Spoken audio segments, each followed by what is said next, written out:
loud cry, gripped by fear for her fate.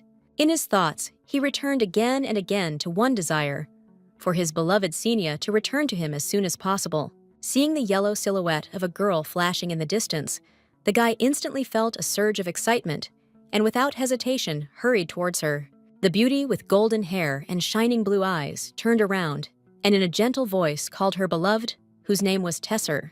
The knight was literally blinded by the radiance that emanated from the girl, as if her presence illuminated everything around. On the battlefield, dressed in snow-white robes and holding a sword, the maiden stood motionless, watching the sun slowly sink below the horizon, enveloping the earth in a soft golden light. A tear slid down the graceful female cheek, leaving a barely noticeable mark on her skin, filled with deep sadness and invisible sadness. Tessar could only watch in horror at the woman who was now looking at him with a look full of hatred, as if every glance of hers was filled with deep alienation and resentment. The lady no longer believed the man. Despite the cold aloofness, he rushed towards her, screaming desperately, trying to hold her and return what was lost. Tessar, with a deep pleading intonation, asked not to be left alone, begging not to be left alone with disturbing thoughts and fears. The sword was thrown mercilessly, as if representing the ruthlessness and coldness that emanated from its owner. The gun was aimed at the man with one single purpose: to deliver a blow that would leave no chance of salvation. A guy in loose clothes sat motionless next to her, looking thoughtfully at his hand, as if trying to find answers to unclear questions that were tormenting his mind. Handsome woke up from a strange dream, and looking around, noticed something unusual nearby that immediately attracted attention. Near my bare legs on the cold floor, an inexorably sparkling, sharp blade lay, attracting attention with its threatening immobility and reminding me of possible danger. Tessar made a promise to himself that this time he would definitely protect his beloved, no matter what difficulties or cost it might require. A vivid image of a beauty with fiery red hair, a sweet smile, and a lovely long dress appeared in my memory, which again awakened warm memories. The village woke up at dawn when the first rays of the sun painted small houses standing close to each other against the backdrop of a green lawn. Xenia, with a tool of rural work in her hands, stood menacingly staring at the stranger and asking who he was and what brought him to this place. In front of her, on his knees and covered in tears of joy, stood a man who, despite the storm of emotions, admitted with trepidation and delight that he had finally found his long-awaited and only beloved day. Quietly, and with a certain degree of excitement, Tessar admitted to the girl that he came here with the sole purpose of returning her so that together they could overcome all the obstacles and separations that separated them. The lady rose early at dawn to go to the henhouse and collect the eggs, and then prepare them for breakfast, enjoying the simple pleasures of the morning time. A small farmer's house stood in a cozy clearing where the main character lived, surrounded by green spaces and quiet corners of nature. Her name was Xenia Sunset Hill. She was 20 years old, and she firmly decided not to give up on her goal, despite all the difficulties and obstacles that were encountered along the difficult path. The villager really wanted to escape somewhere far away from her native village and family, who constantly talked about marriage and gain freedom to follow her own dreams and desires. Burdened with caring for 2 younger brothers and dreaming of golden eggs, the lady decided to come down to earth and return to her usual everyday affairs in order to once again immerse herself in her daily life and responsibilities. The girl's attention was attracted by a strange man who went racing on a horse early in the morning. The guy's unusual behavior and extravagant appearance stood out against the background of the usual morning calm, arousing curiosity. Citing that there was a fire somewhere, Xenia hurriedly returned to collecting eggs, trying to avoid any possible consequences of this incident. But then the villager noticed that a strange stranger had stopped nearby, carefully observing the actions, which made her wary and worried. With one graceful movement, the aristocrat jumped off his horse, landing lightly and confidently on the ground, which emphasized his elegance and ability to carry himself in any situation. Breathing heavily after an exhausting run, he stopped and, bowing his head, fixed a sad look on the beautiful lady, full of experiences and emotions, as if this look could convey the entire heaviness of his heart. Surprised, Xenia watched with genuine interest the man approaching her. Outstanding beauty and refined grace fascinated her, arousing awe and curiosity. Stepping back as Tessar approached her, the lady tried to figure out who he was and what he wanted, watching every movement with curiosity and wariness. The aristocrat himself, tears rolling down his cheeks in large drops, extended his hand to his beloved, and with a trembling voice repeated that he could not believe his own eyes.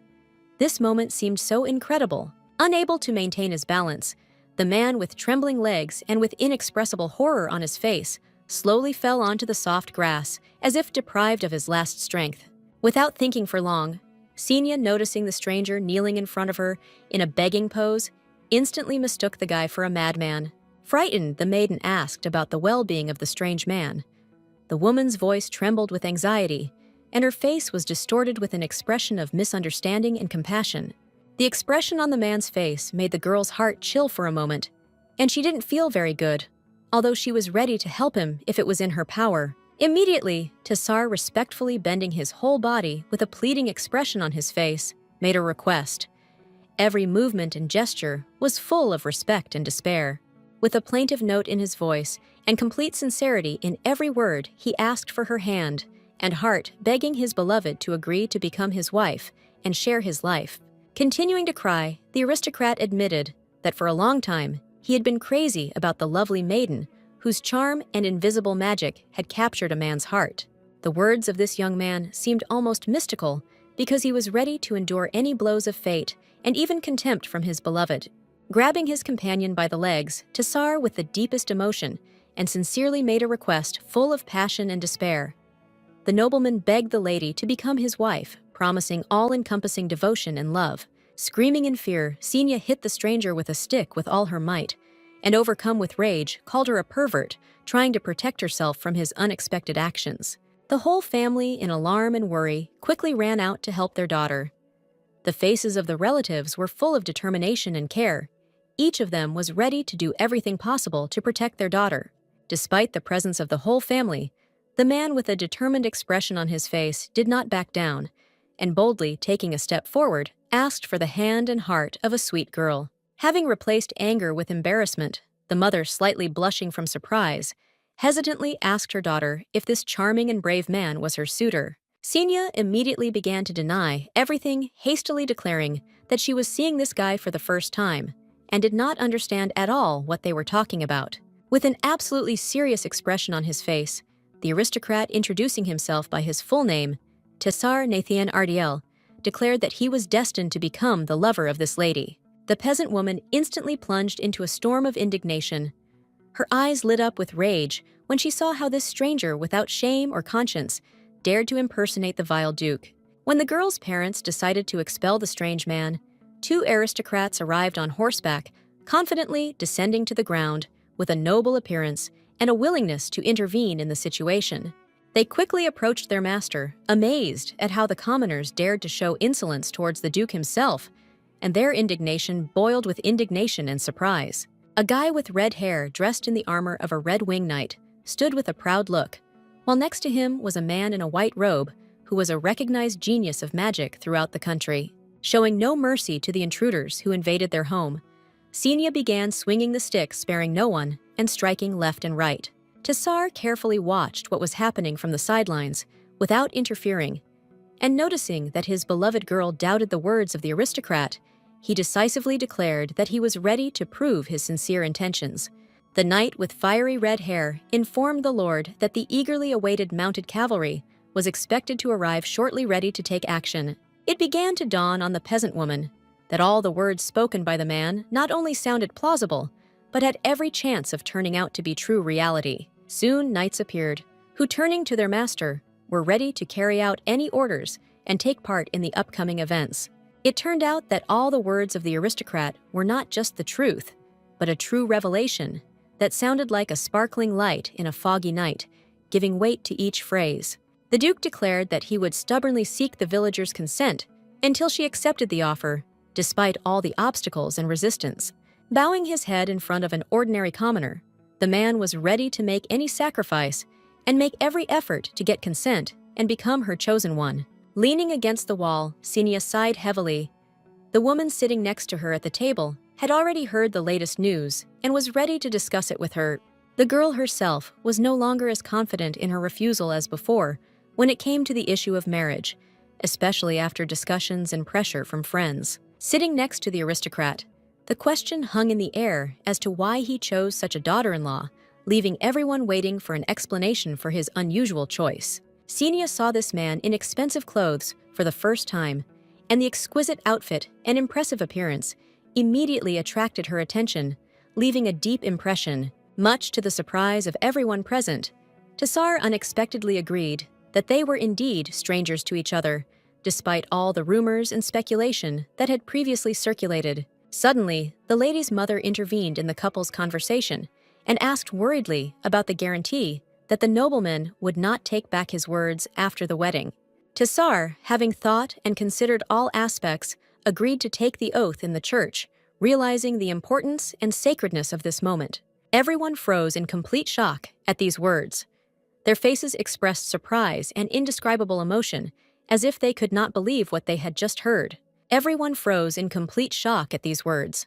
Their faces expressed surprise and indescribable emotion, as if they could not believe what they had just heard. Xenia felt fear and anxiety that such an intimidating man dared to ask for her hand, causing confusion and internal struggle ensue. Suddenly, the girl's attention was attracted by the words of her friend, who reminded her of the local merchant's son, who often approached her with proposals for marriage. After this, the woman with dark hair said that she had notified her boyfriend that Xenia would be delayed, and therefore he would only be able to appear at the closing of the establishment, when all the conversations would have calmed down and the visitors would begin to leave. Here the peasant woman quickly ran, hoping to escape before she ran into an old acquaintance who might suddenly appear and disrupt her plans. James continued to worry whether the rumors about the Duke were true and whether there was an incident involving a commoner. Having received confirmation from her, he began to excitedly talk about how this girl was simply destined to become his wife, and there was confidence in his voice. Feeling deeply disgusted, Xenia began to scream loudly, demanding that James let go of her hand, unable to contain her emotions, and desperate desire to get rid of her tight grip. Suddenly, in a moment of tense silence, a hand quickly touched the man's cheek sharply and firmly slapped him in the face, which left a clear trace of anger and irritation on his face. Without looking back, Xenia, overcome with anger and despair, began to run through the tangled streets of the city. The steps sounded like a cry of internal pain and desire for liberation. Having opened the door of her house, the girl, with slight excitement and confident intonation, loudly announced her return, forcing the residents to immediately pay attention to her presence. The mother turned to her daughter, and with relief and joy in her voice, told her that the fugitive had finally returned home. Looking around, Xenia began to look for the Duke, who, as it turned out, was in her grandmother's room, having decided to spend the night there. With a sigh, the mother said that the aristocrat would most likely remain in their house until he received the consent of his beloved. Her words sounded with a slight tinge of sadness and understanding. When the woman added about the clause of financial compensation after the divorce, the girl was happy, saying that she was not going to tolerate a stranger just like that.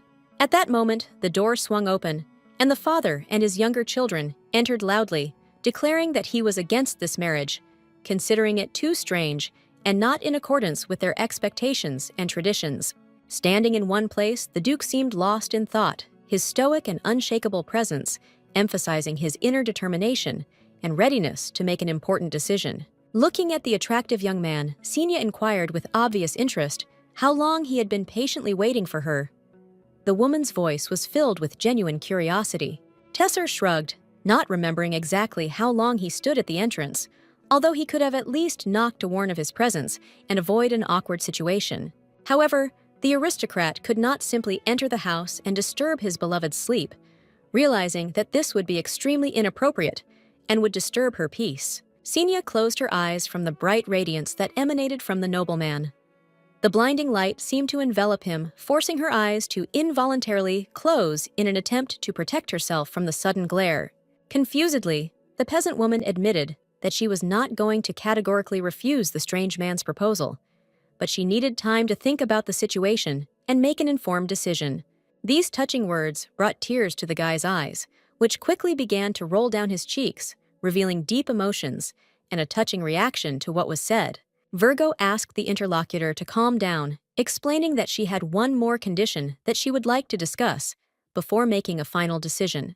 Thinking that he would have to part with some part of his body, be it a leg or an arm, Tassar asked which one his beloved was choosing, expressing his anxiety and uncertainty about the upcoming choice. If Xenia wanted, the aristocrat would be willing to give her a castle in her honor, an emperor's coffin, and a dragon's heart, eager to express his deep respect and admiration.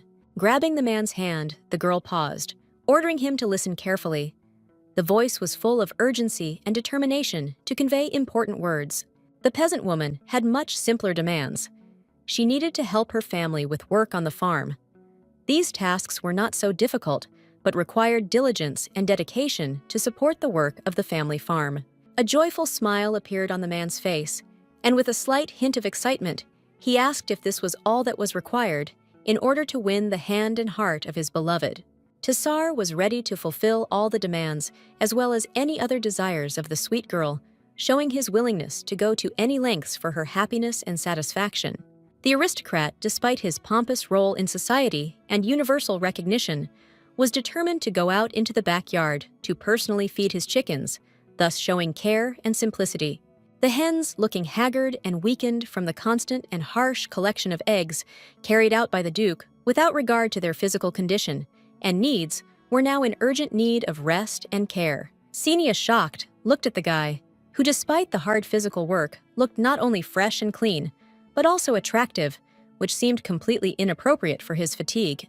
Modestly but decisively, the girl asked her interlocutor to rest a little while.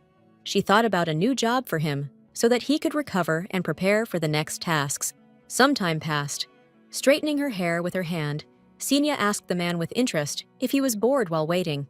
Having obeyed the instructions of his beloved, the Duke sat down under a spreading tree.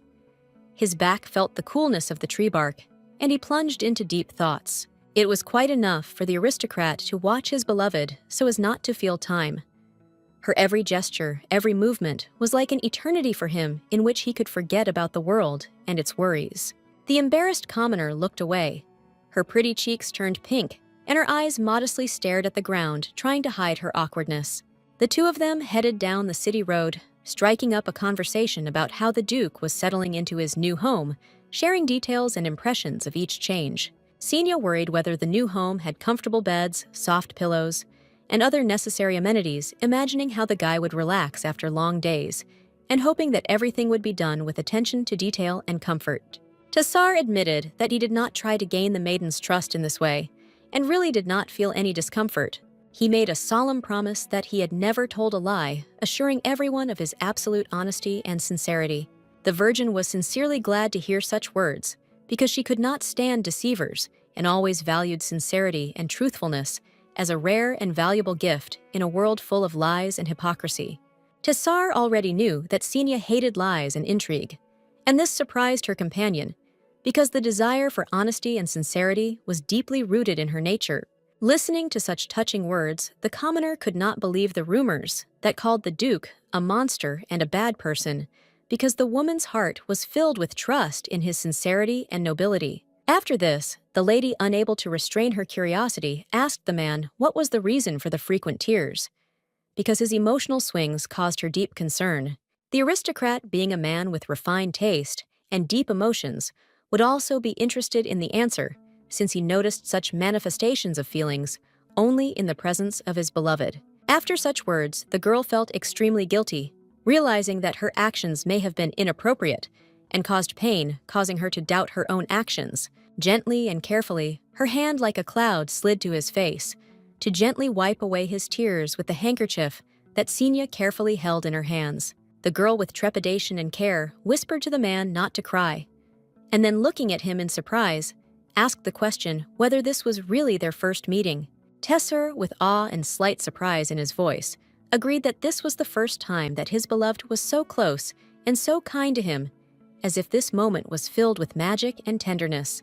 When she carefully asked whether this meeting was his first, the aristocrat only remained silent, leaving him with the thought that this silence could hide many unexpressed emotions and deep feelings. Turning away, the lady did not bother the Duke with unnecessary questions, preferring to give him time and space to think. Sometimes it is better to let a person sort out his thoughts himself. Pointing her finger in the direction into the distance, Xenia, with a smile, invited them to walk together along the picturesque road that led to the market and school where she works. Silently, the nobleman nodded in agreement with the proposed idea, his cold gaze full of attentive approval.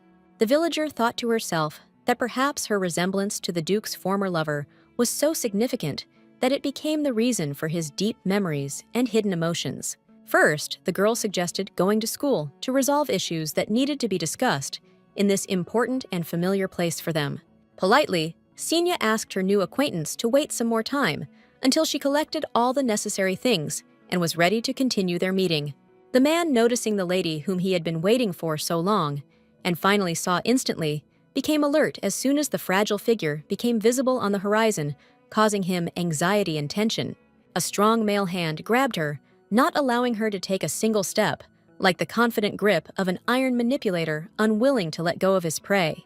This vile man turned out to be James, who, having shown all his vile essence, decided to take his bride by force regardless of anything and sparing no one.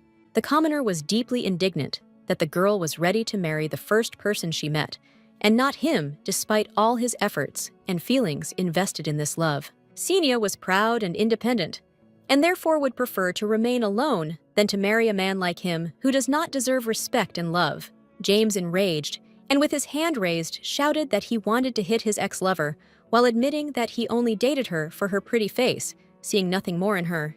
Without showing an ounce of mercy, the girl single-mindedly directed her action at the weak spot on the man's pants, intending to cause him painful suffering and cause him to cry out in desperate pain. But then suddenly, another hand grabbed the guy's arm, stopping him and preventing him from harming the lady with red hair, like an invisible barrier protecting him from further violence. James began to shake from unbearable pain, and one lonely tear rolled down from his eye, symbolizing the deep inner suffering and bitterness of disappointment overwhelming his soul. The Duke mercilessly held the villager's hand, not letting go of him, despite the fact that he was groaning from unbearable pain and physical force applied to his body. With cold fury, Tassar asked the guy what he was going to do with the beautiful lady, clearly outraged by the bad intentions and showing absolute contempt for his actions. But Xenia managed to forget how threatening and scary this man was, absorbed in her pride and desire for independence, not noticing the danger that again arose in front of her. The aristocrat turned out to be the same evil Duke, about whom there were rumors that he was capable of the most terrible and terrible acts, sometimes beyond the bounds of imagination. Noticing the fear on the girl's face, Tassar rushed to her, begging for forgiveness and trying to correct the situation in order to atone for his previous mistakes and regain trust. Caringly, the guy asked if the events had frightened her, showing sincere concern for her condition and trying to make sure that the maiden was not harmed by what happened. Xenia lied, saying that everything was fine, trying to hide her true condition and not succumb to the guy's show of concern. James spent the entire time trembling on the ground, trying to come to his senses and restore his condition after being subjected to terrible pain and suffering. The Duke apologized for his lateness, not knowing that the villager already had someone in mind for marriage. The lady simply waved the apology aside, clearly not feeling much interest in these words. When he came to his senses, the commoner began to look around in confusion, first at the floor, then at the people standing in a row, as if trying to understand what was happening around him and find his place in this chaos. When the aristocrat was about to attack the guy, Xenia stopped the interlocutor, not wanting him to continue his aggressive actions and further aggravate the situation. Suddenly, James spoke up, arguing that the girl should thank him, since no one would ever want to marry such an old maid again, trying to humiliate her and undermine her dignity.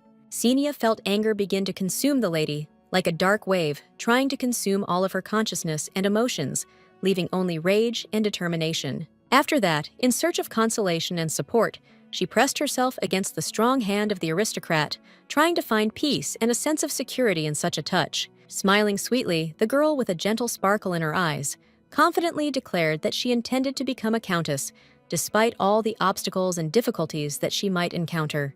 Turning to the Duke with a confident smile, she gently but decisively announced that she would soon become his bride, promising to overcome all obstacles on the way to this important event. Hope and warmth shone in the aristocrat's eyes, like the reflection of the first rays of the dawn sun on the calm surface of the lake. Pressed against the man's hand, the lady, with an insistent and pleading look, literally asked him to play along, as if this was the only thing that could make the evening unforgettable and full of joy. The man, without hesitation for long, confidently promised that if she agreed to become his wife, he would fulfill any of her wishes, ready to do everything to make her dreams come true. Flushed red with embarrassment, the lady giggled and pointed this out to her ex-fiancé, feeling both awkward and relieved at the unexpected situation. Moreover, it was easy to destroy one street rat, as the lady put it, hinting at a scoundrel who did not deserve either her attention or respect. James trembled with fear, afraid to utter even one word, as if each of them could lead to irreparable consequences. When the man left, the girl's face changed, becoming serious and tired, as if her mood and inner world had changed dramatically with his departure.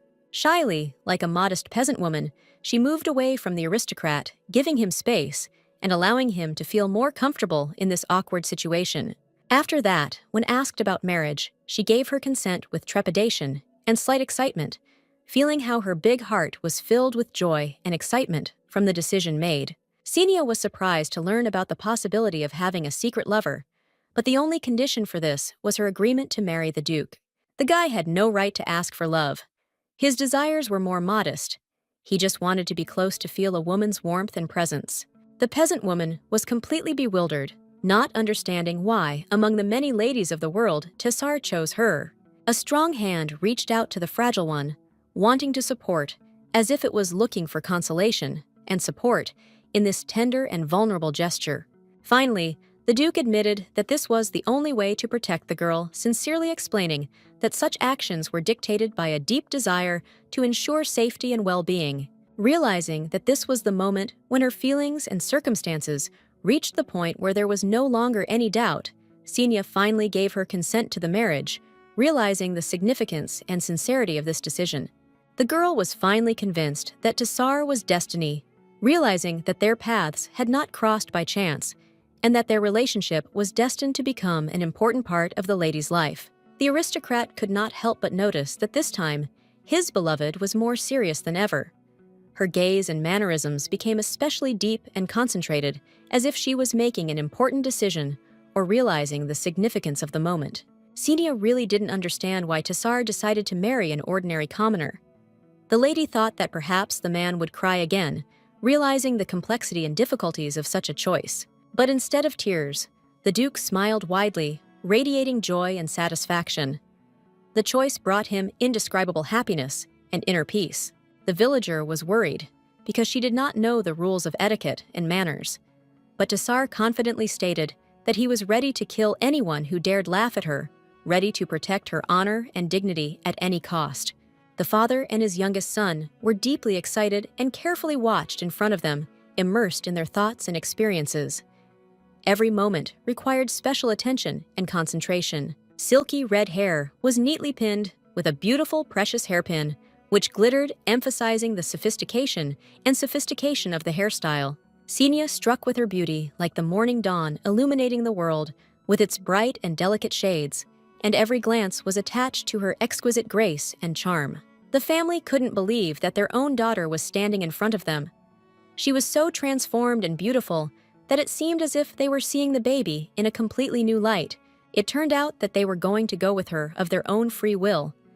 It was he himself who offered this to them, showing care and desire to share this important moment with them. The peasant woman herself could not believe that finally, after marriage in front of the church, she would leave the village. My heart was filled with emotion and excitement from the realization that life would soon change. Soon people on horses appeared. These were the Duke's guards who kept order and ensured security during the important event. Among them stood the blurred figure of a stately man on a horse, whose majestic posture and elegant attire attracted everyone's attentions. It was the beautiful Tessar, who came to pick up his bride, radiating confidence and majesty, like a knight ready to embark on a new journey with his beloved. With a smile, the maiden said that she had also been waiting for this moment, expressing joy and relief that the long-awaited event had finally happened. The Church of the God of Order appeared on the horizon, white and tall, its majestic tower reaching into the heavens, symbolizing spiritual direction and stability. Xenia sat on a chair with the Duke, checking documents and applications. She studied the papers intently to make sure everything was in order and met the necessary requirements. A strange man with closed eyes asked to extend his hands. His voice was mysterious, and a little insistent, creating an atmosphere of uncertainty and expectation. Obediently, the pair held out their palms, ready to receive whatever might follow, awaiting instructions or the mysterious action that was about to take place. Having uttered mysterious and strange words, as if emanating from an ancient spell, the priest raised his hand from which a bright glow suddenly shone, filling the surrounding space with extraordinary light. The girl felt strange when she suddenly heard a voice that softly and persistently called her child, as if from the depths of the past, which filled her soul with an uneasy feeling. Her face was distorted with surprise when he, with obvious interest and excitement, asked if she had found happiness in this life, as if he was looking for the answer to a mysterious question. The Duke, returning from his thoughts to reality, gently asked the girl if everything was all right, trying to make sure that she was feeling well. Sinia hastened to reassure her interlocutor, assuring him that everything was fine. It just seemed like an eternity had passed, when in fact it was just a moment. The priest, with solemn respect, confirmed the marriage, officially consolidating the union of the newlyweds and emphasizing the significance of this important moment in their lives. He also mysteriously reminded that the God of Order has always been watching over them and continues to bless their future path. During a conversation about the well-being of his companion, the aristocrat apologized for not being able to prepare the ring for official registration, which could have created some inconvenience. The servant opened the door for the lady, while she spoke of her strength and determination, claiming that she could receive the ring during the wedding ceremony itself. With great respect and grace, the gentleman extended his hand to the lady, offering her his support, as if inviting her to share a moment of special significance and emphasizing his noble style of address. Tessa agreed, realizing that Sinia could easily jump to the ground from the second floor, demonstrating her agility and confidence. The lady was embarrassed when she remembered that she had recently committed a similar act after school, jumping from a height, which emphasized her unusual determination and courage. Sitting in the carriage, the girl blushed with embarrassment and promised that this would not happen again, while being surprised that the sword masters could show such inappropriate impudence. The Duke himself was not against seeing this side of his beloved, finding her courage and determination only more attractive. Awkwardly, the lady reminded her companion that such behavior at the Duchess's estate would not only be highly inappropriate, but also highly inappropriate since it would violate the expectations of others. Suddenly, the word henpecked sounded coming from outside the carriage. It was so loud that everyone nearby could hear it. Looking out of the window, the Duke asked in surprise what his servant the magician meant, who confirmed the words that he considered the master under his thumb. The healer snorted irritably and moved on. Tessar asked the girl not to pay attention to him, trying to avoid further awkward situations. The lady shrugged this off with a slight grin, remembering how the last time she pounced on the magician with pleasure and determination, which left her with a feeling of confidence and satisfaction. This man also reminded the lady of an old acquaintance, which added even more confidence to her and brought back vivid memories, causing nostalgia and warm emotions. Moreover, the lady was very worried about that voice in the carriage, and Tessar noticed how the girl tiredly closed her eyes, trying to cope with the growing tension. Day gradually gave way to night, and stars began to shine in the dark sky, each of which added its own special sparkle and magical charm to the night picture.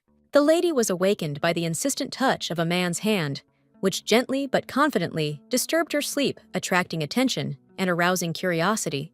It turned out that they had arrived not so long ago, and the Duke wanted to carry his companion in his arms, but this would have been extremely rude on his part, violating the rules of politeness and respect. After which he suggested that she take her time and get herself in order when leaving the carriage so that she could look her best and feel confident. Tessar was already waiting for her there, surrounded by many servants who stood at the entrance, bowing their heads respectfully as a sign of deep respect and readiness to help creating an atmosphere of due acceptance and care. The maids moved to one side, and the servants of young men moved to the other, leaving the chief manager, who stood in the center, showing his importance and responsibility for organizing the process. For the girl, it was as if another world had opened up. The lady looked in amazement at the carefully organized surroundings, realizing the incredible sophistication and grandeur. One of the servants, curious and with slight excitement, asked the master if this girl was the one who was supposed to come with him and become the new mistress, which added intrigue to the moment of anticipation. Tassar agreed and asked the servants to take care of her, to which they readily agreed. At this moment, Xenia, watching what was happening in surprise, only shook her head from side to side, not believing in the reality of what was happening. The servant introduced herself as Solette Northcliffe, daughter of the mansion manager, and displaying all the manners of a true professional, offered to show the new mistress to a room that had been carefully prepared for her arrival.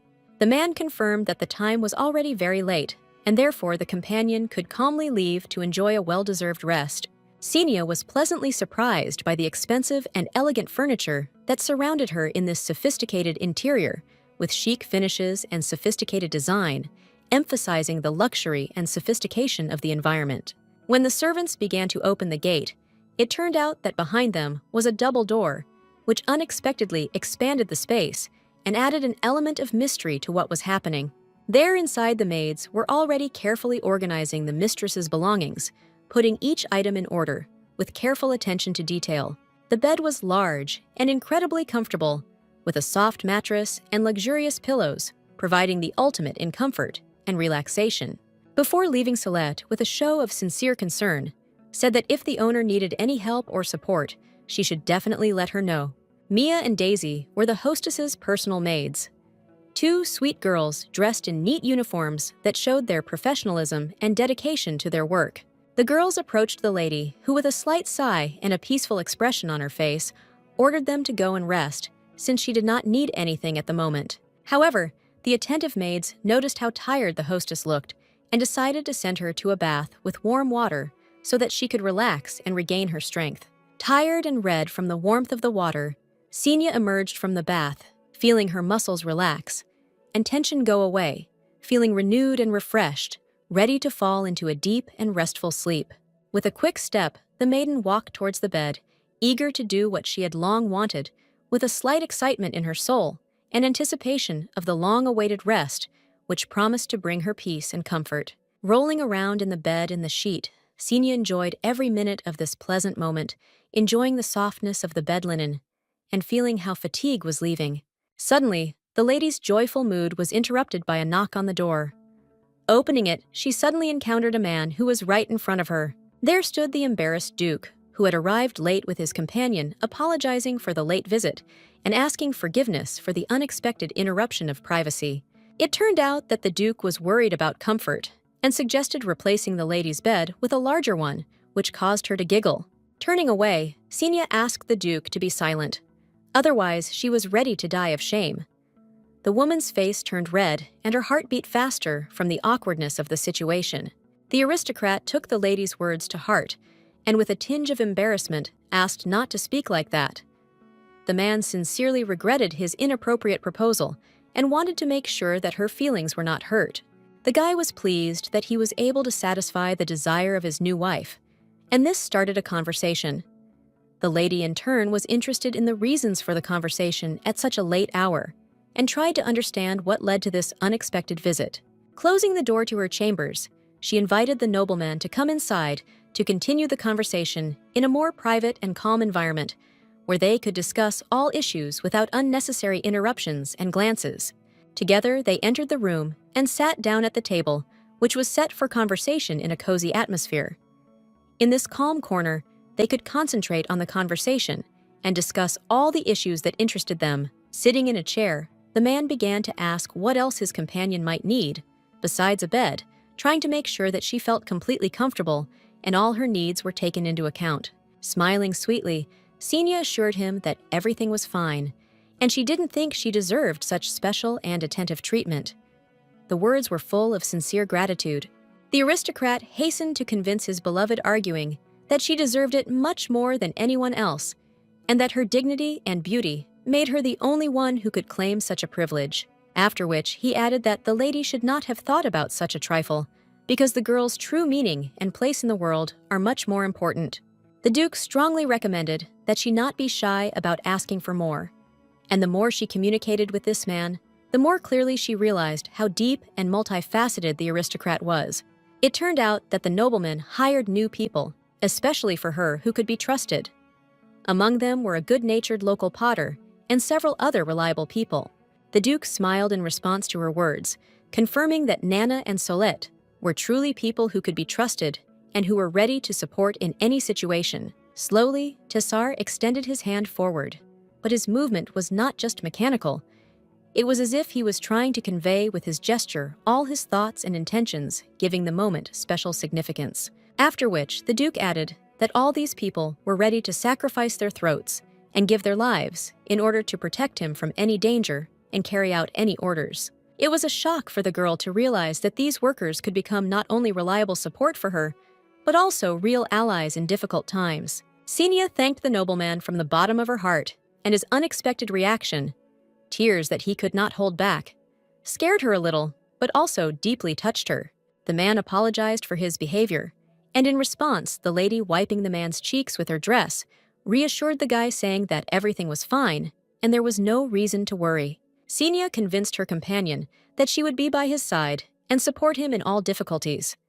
She assured the aristocrat that he copes with all tasks perfectly and can fully count on her. Tessar admitted that despite the fact that he knew his beloved well enough, he could not imagine that she was capable of so easily and sincerely showing care, warmth, and attention to complete strangers. Xenia, smiling slightly embarrassedly, began to make excuses, explaining that her caring and sensitive nature was due to the fact that she had 2 younger brothers whom she raised since childhood. The Duke did not at all object to her touches, and with a slight smile asked the beauty to touch him more often. Gentle touches brought him an amazing feeling of peace and comfort. The lady was deeply concerned about what others would think if they noticed their closeness, because in the eyes of society, this could cause a storm of discussion and censure. A strong, confident hand slowly reached out to the gentle, graceful hands of her companion, as if trying to surround the girl with warmth and support, giving a feeling of security and quiet understanding. After this, the lady, immersed in her thoughts, listened carefully as the guy calmly explained that a true aristocrat should not worry about other people's opinions. He added that it was time to go to bed. Morning came, and the house was filled with soft light that penetrated every room through the windows, illuminating the space with warm rays and giving everything around a special feeling of freshness. One of the maids came to the mistress and with a slight smile said that she had brought clothes of a looser cut, as she preferred, so that they were comfortable and did not fit the figure. The servants helped the hostess braid her hair carefully, selecting each strand, and at the same time noticed that she could suggest another outfit that would be suitable for that day. Dressed in a new dress, Xenia couldn't take her eyes off the mirror, amazed at how much clothes can change a person's perception and highlight their inner essence. The maids began to assure that dressing their mistress was not just a duty for them, but a real pleasure, because every detail of clothing brought joy and pride in their work. Suddenly, the company was interrupted by Solette, who appeared at the door looking sternly at everyone present and attracting attention with her imperious and persistent gaze. With his quiet presence, the butler suddenly frightened those present, interrupting their conversation. He, pretending that nothing had happened, looked at them questioningly and discreetly asked what they would like to bring the hostess for breakfast. Xenia agreed without hesitation to the offer to accompany her husband to dinner, realizing that this could be a pleasant moment to strengthen their relationship. The servant, bowing obediently, replied that she would definitely convey the words to the master and carry out the order with due attention. The butler also wanted to tell more about the new lady's house and give her a tour so that she could become better acquainted with every corner and features of its furnishings. After eating, Xenia went outside and headed to the garden to enjoy the fresh air and the peaceful atmosphere of the green spaces. The house was large, significantly larger than the house of the girl's parents, and its majestic outlines emphasized the importance and prestige of the Duke. After walking through the garden and exploring the house, they returned to the room where they had a little more time to chat before the evening's events began. Following the servant, the lady thought that everyone would hate her, but to her surprise, everyone turned out to be extremely friendly and welcoming, which helped her feel more confident and comfortable. Soleil turned to her mistress, noticing how she was deeply immersed in her thoughts. Her gaze was focused and thoughtful, as if she was looking for answers to complex questions. When asked how the butler knew about the arrival of the new mistress, Solette replied that as soon as the aristocrat became duke, he immediately communicated his intentions and plans so that everyone was aware and could prepare properly. Together, they headed to the library where Xenia was supposed to study. It was a cozy room filled with the aroma of old books and silence conducive to concentration and immersion in study. The butler admitted that all this had been carefully prepared, especially for the lady by the house staff. Every element from the furnishings to the smallest details was thought out, taking into account her needs and preferences. Bowing her head to the papers on the table, the girl carefully asked if Solette had also been carefully prepared. The voice was filled with sincere interest and slight wariness. The servants replied that this was the Duke's order. Every step of the preparation, including attention to detail and care for the new residents, was carefully planned at his direction. Xenia mentally compared Solette to her new husband, and feeling a warm attraction to their family, quietly said that she would like to become part of their family. Bowing his head with deep respect, the butler said that the master's word for him was not just a request, but a real order, which he obeyed unconditionally. Before leaving the premises, the lady added that she had high hopes for Solette's support and assistance, counting on her competence and attentiveness to her needs. Noticing the lady's interest in one of the doors, the butler explained that this door leads to the master's library, which is a treasury of rare books and knowledge. The lady was given access to her husband's office at any time, and the servant explained that he often visited this place for work, immersing himself in business and studying important documents. The hand gently touched the papers neatly scattered on the table, feeling their rustle and fragility as if each page contained a part of history and important decisions. Thus Xenia realized that the Duke was left-handed, and also, judging by the books, an educated man, since his written records and collection of books indicated deep intellect and wide knowledge. This was a real surprise for the girl. She had not expected to see such an unusual selection of books, which demonstrated not only the erudition, but also the deep interests and preferences of the aristocrat. A small boy ran up to Soleil, and she had to move away for a while, leaving the lady alone to deal with the situation. Having bowed respectfully to their mistress, the servants left, leaving her alone, so that she could enjoy the moment in quiet solitude. Herself stood in silence, not knowing whether to react or what to say in this situation, feeling somewhat confused and unsure.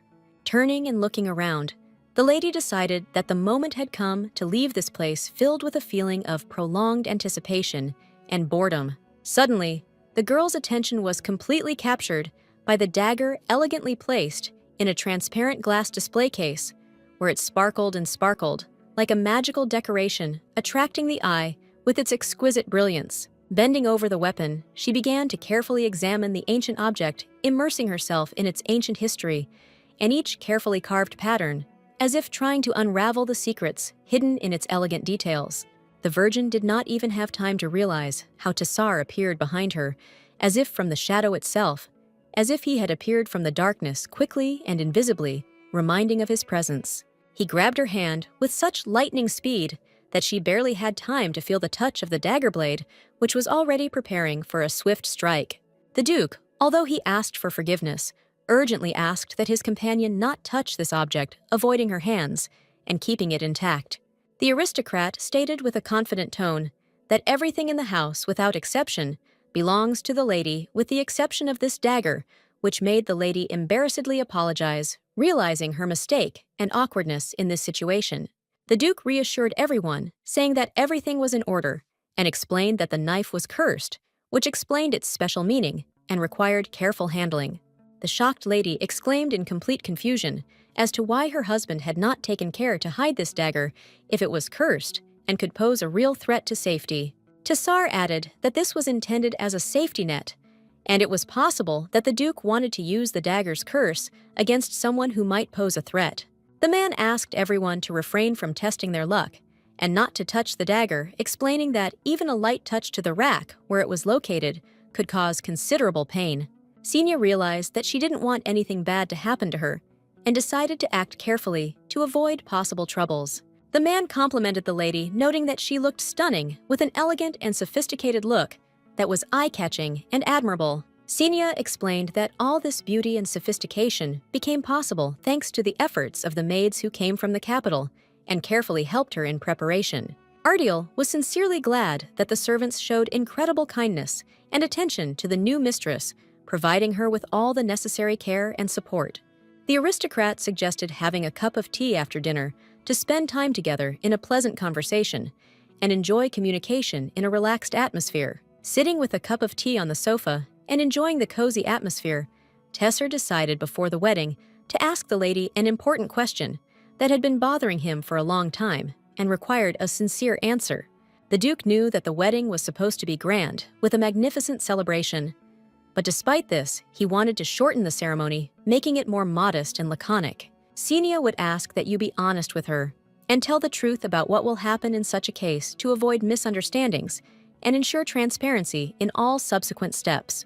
Coldly, Tesar stated that he would get rid of anyone who would interfere with his plans in order to remove any obstacles and ensure the complete accomplishment of his goals. The lady immediately realized that he intended to send them to the next world, having conceived a villainous plan to get rid of their presence forever. Xenia did not mind the celebration, but would prefer that as few people as possible know about the wedding, trying to keep this special moment in a small circle of loved ones. She reminded her husband that the entire event was merely a means to ensure the lady's safety, emphasizing that the true goal was her protection and well-being. The guy decided to invite only those who really wanted to attend the ceremony in order to make it more personal and meaningful for those who sincerely shared their joy. After this, the Duke added that caution and vigilance should be exercised towards his younger sister, warning of possible treacherous intentions and hidden threats.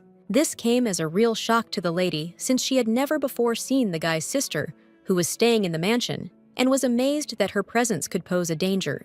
Tesar shared the news that his younger sister, after their wedding, will come to visit. This will be a wonderful opportunity for them to spend time together and enjoy communication. All this time, Xenia was convinced that her husband sent his family to the next world with his own hands, but it turned out that he had a living relative that no one knew about. The newlyweds decided to introduce the girl as the daughter of a baron of the northern border in order to avoid unnecessary questions and keep the true origins and circumstances of their family secret. When asked if there was anything else that the girl should have known, the aristocrat fell silent, awkwardly looked away, and seemed to feel discomfort, as if trying to hide something important.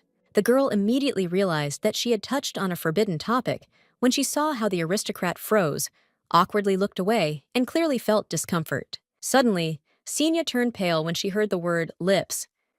It caused such great excitement and fear in her that she could hardly hide her reaction. The Duke, blushing with embarrassment and unable to hide his excitement, said that they should have kissed at the wedding. The voice trembled, and the gaze avoided direct contact with others. The lady, realizing the cause of her embarrassment and realizing that her behavior was incorrect and inappropriate herself, became red like a ripe rose, illuminated by the soft evening light. Covering her mouth with her hand, she could hardly cope with the excitement and embarrassment, and barely restraining the trembling in her voice, asked the question of whether it was really absolutely necessary to perform this action.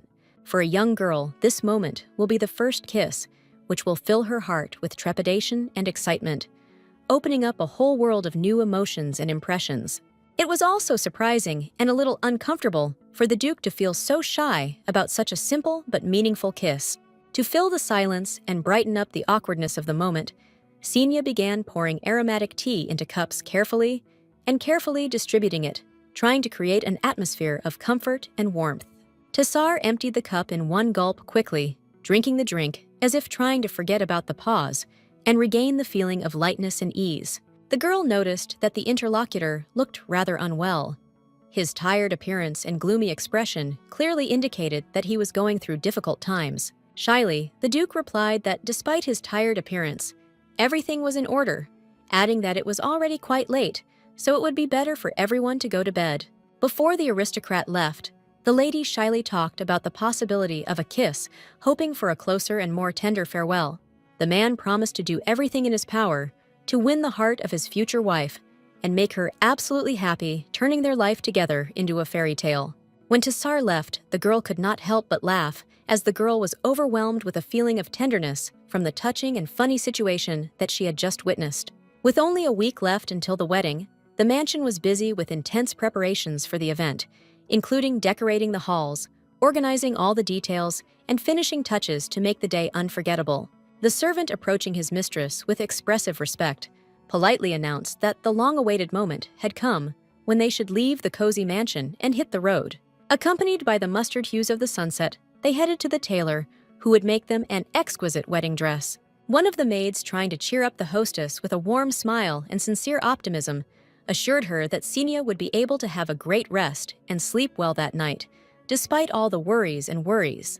Inside the room, there were already many ladies with fabrics and various tools in their hands intended for sewing, creating an atmosphere of business activity and readiness to work, all of them with an icy gaze and a caustic grin on their faces, mercilessly looked at the future Duchess, as if assessing her as a useless object without hiding their contempt and disdain.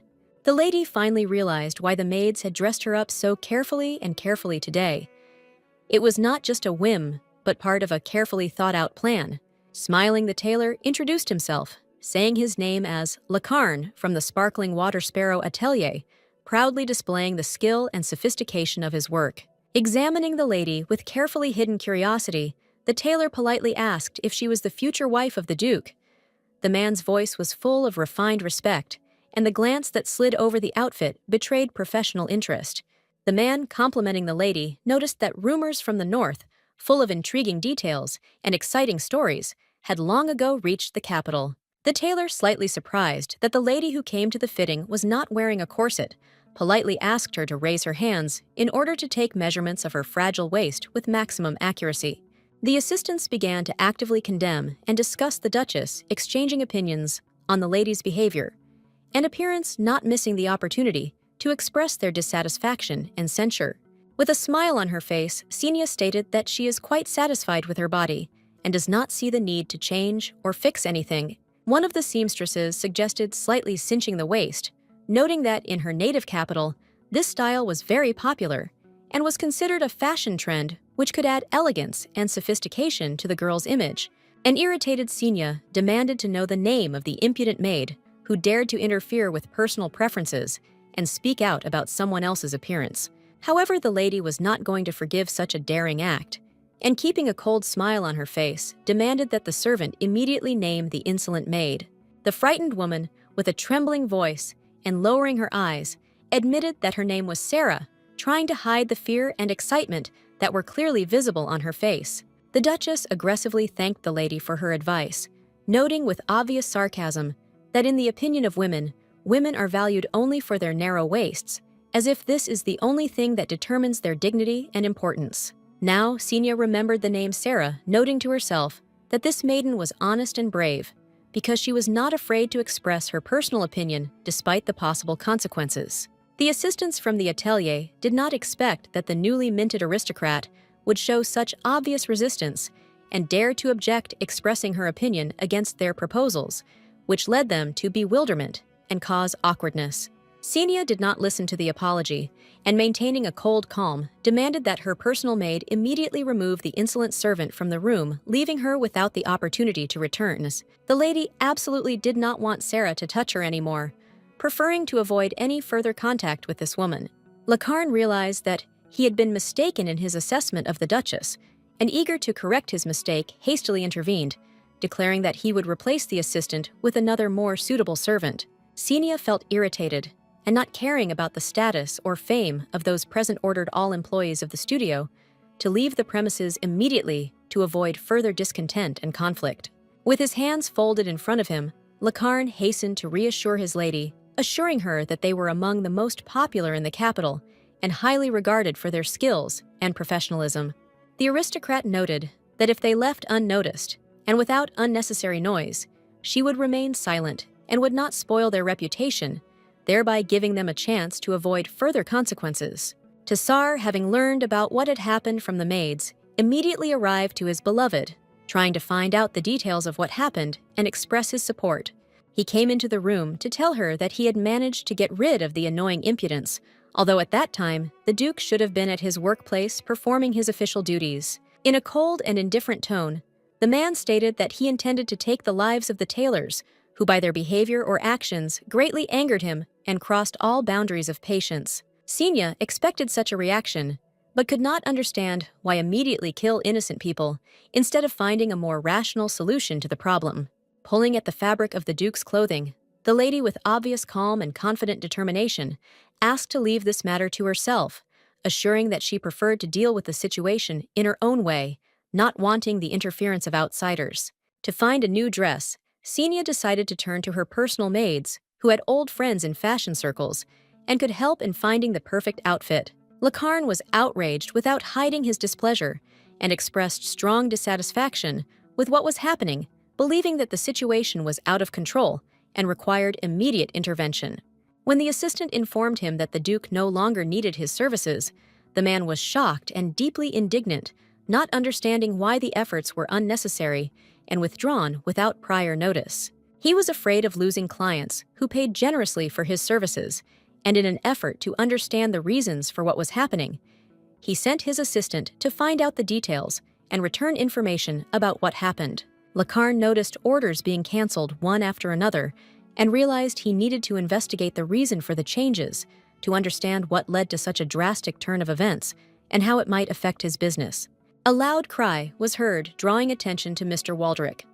A handsome man with dark hair and blue earrings noticed the situation, stating that it looked like he wouldn't be properly compensated again today. Lacarne was shocked by the arrival of such a rich gentleman. His surprised look and indistinct mutterings betrayed the shock caused by the unexpected visit of such a noble and influential person. He ordered his men to take everything they could, leaving behind only emptiness and chaos, in order to make the most of the opportunity. Sitting down on a chair, the mysterious handsome man asked with interest what kind of lady could put the tailor in such a difficult position, causing him such anxiety and confusion. At this time, the maid admired her mistress, who cleverly punished the impudent man, and the studio employees, showing skill and determination in the current situation. At this time, the maid admired her mistress, who cleverly punished the impudent man, and the studio employees, showing skill and determination in the current situation.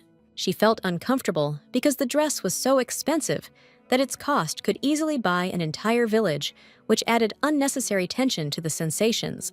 In the mirror, Xenia noticed the reflection of her husband, who seemed to be present in the room, which made her heart beat faster with surprise and excitement. The Duke was amazed and discouraged by the splendor and sophistication of the bride's appearance, which, like a work of art, left him completely delighted and speechless. The man quickly and confidently walked towards her. The steps were fast and decisive, as if he were driven by indomitable internal energy and an insistent desire to reach the lady as soon as possible. Xenia thought that her husband seemed about to cry, and his eyes filled with tears, reflecting the deep emotions and feelings that he was trying to contain. Their hands joined in a tender gesture, as if an invisible thread connected their hearts, symbolizing the deep and genuine connection, mutual understanding and support that they found in each other. Pressing the lady's hand to his lips, the aristocrat, with special respect and reverence, gave her a tender kiss that was full of sophistication and sincere feelings. All the servants awkwardly watched the gentleman, their gazes full of timidity and confusion, as if they had become unwitting witnesses to a touching and intimate moment. Ardiel admitted that Xenia was beautiful as always. The charm and grace remained unchanged, as if time could not overshadow such impeccable beauty. However, today the girl was so gorgeous that it was impossible to take my eyes off her. Her presence was so bewitching and dazzling that everything around seemed to freeze in admiration. The servants, hearing such unexpected and unusual words from their master, for the first time covered their mouths in complete shock and surprise, realizing the unusualness of what was happening. Bowing politely, the seamstresses informed their guests with respect and a slight smile that the moment had come when they must set off on a long journey to continue their business. Having said goodbye to the ladies, the lady, in languid anticipation and with a slight feeling of excitement, remembered that tomorrow would come the long-awaited wedding day, which she had so carefully prepared and dreamed about for so long. Returning to the groom, Xenia curiously asked why he decided to visit her, and what thoughts prompted him to do this on such an important day for both of them. Tessar honestly admitted that his desire to see his beloved in a white dress was so strong that he could not miss the opportunity to visit his wife before an important event to enjoy this unforgettable moment. The Duke also wanted to ensure that all employees would show due respect and courtesy towards the Duchess, unlike previous employees. The lady was also interested in whether the aristocrat played any role in the fact that a certain atelier failed, and whether he was somehow connected with this event. However, Ardiel objected, insisting that his hands were not involved in this matter and that he had nothing to do with such a terrible event. The only thing that the wise man provided was a backup plan in case the bride could not stand up for herself and cope with possible difficulties. The Duke was the kind of person who did not forgive his offenders, and therefore strongly advised his beloved not to succumb to provocations and not to forgive those who hurt her. Calmly, the lady asked what would happen if he himself became the kind of person who could forgive and become a better person. Having straightened his companion's red hair, the aristocrat sadly said that there was no turning back and admitted that he himself was very bad and made mistakes that he could not correct. But Tsar could not shake off the deep feeling of longing for his beloved, who still occupied an important place in his heart and thoughts. Grabbing the man's hand, the girl stated that she was not glass and could not understand why, despite their agreement, the interlocutor treated her in this way. Tsar was surprised by the girl's words regarding their relationship and was puzzled by the fact that they did not coincide with how he himself perceived them. Tilting her head to the side, Xenia, with a sincere expression on her face, offered friendship to the man, hoping that this would strengthen mutual understanding and begin a new page in their relationship.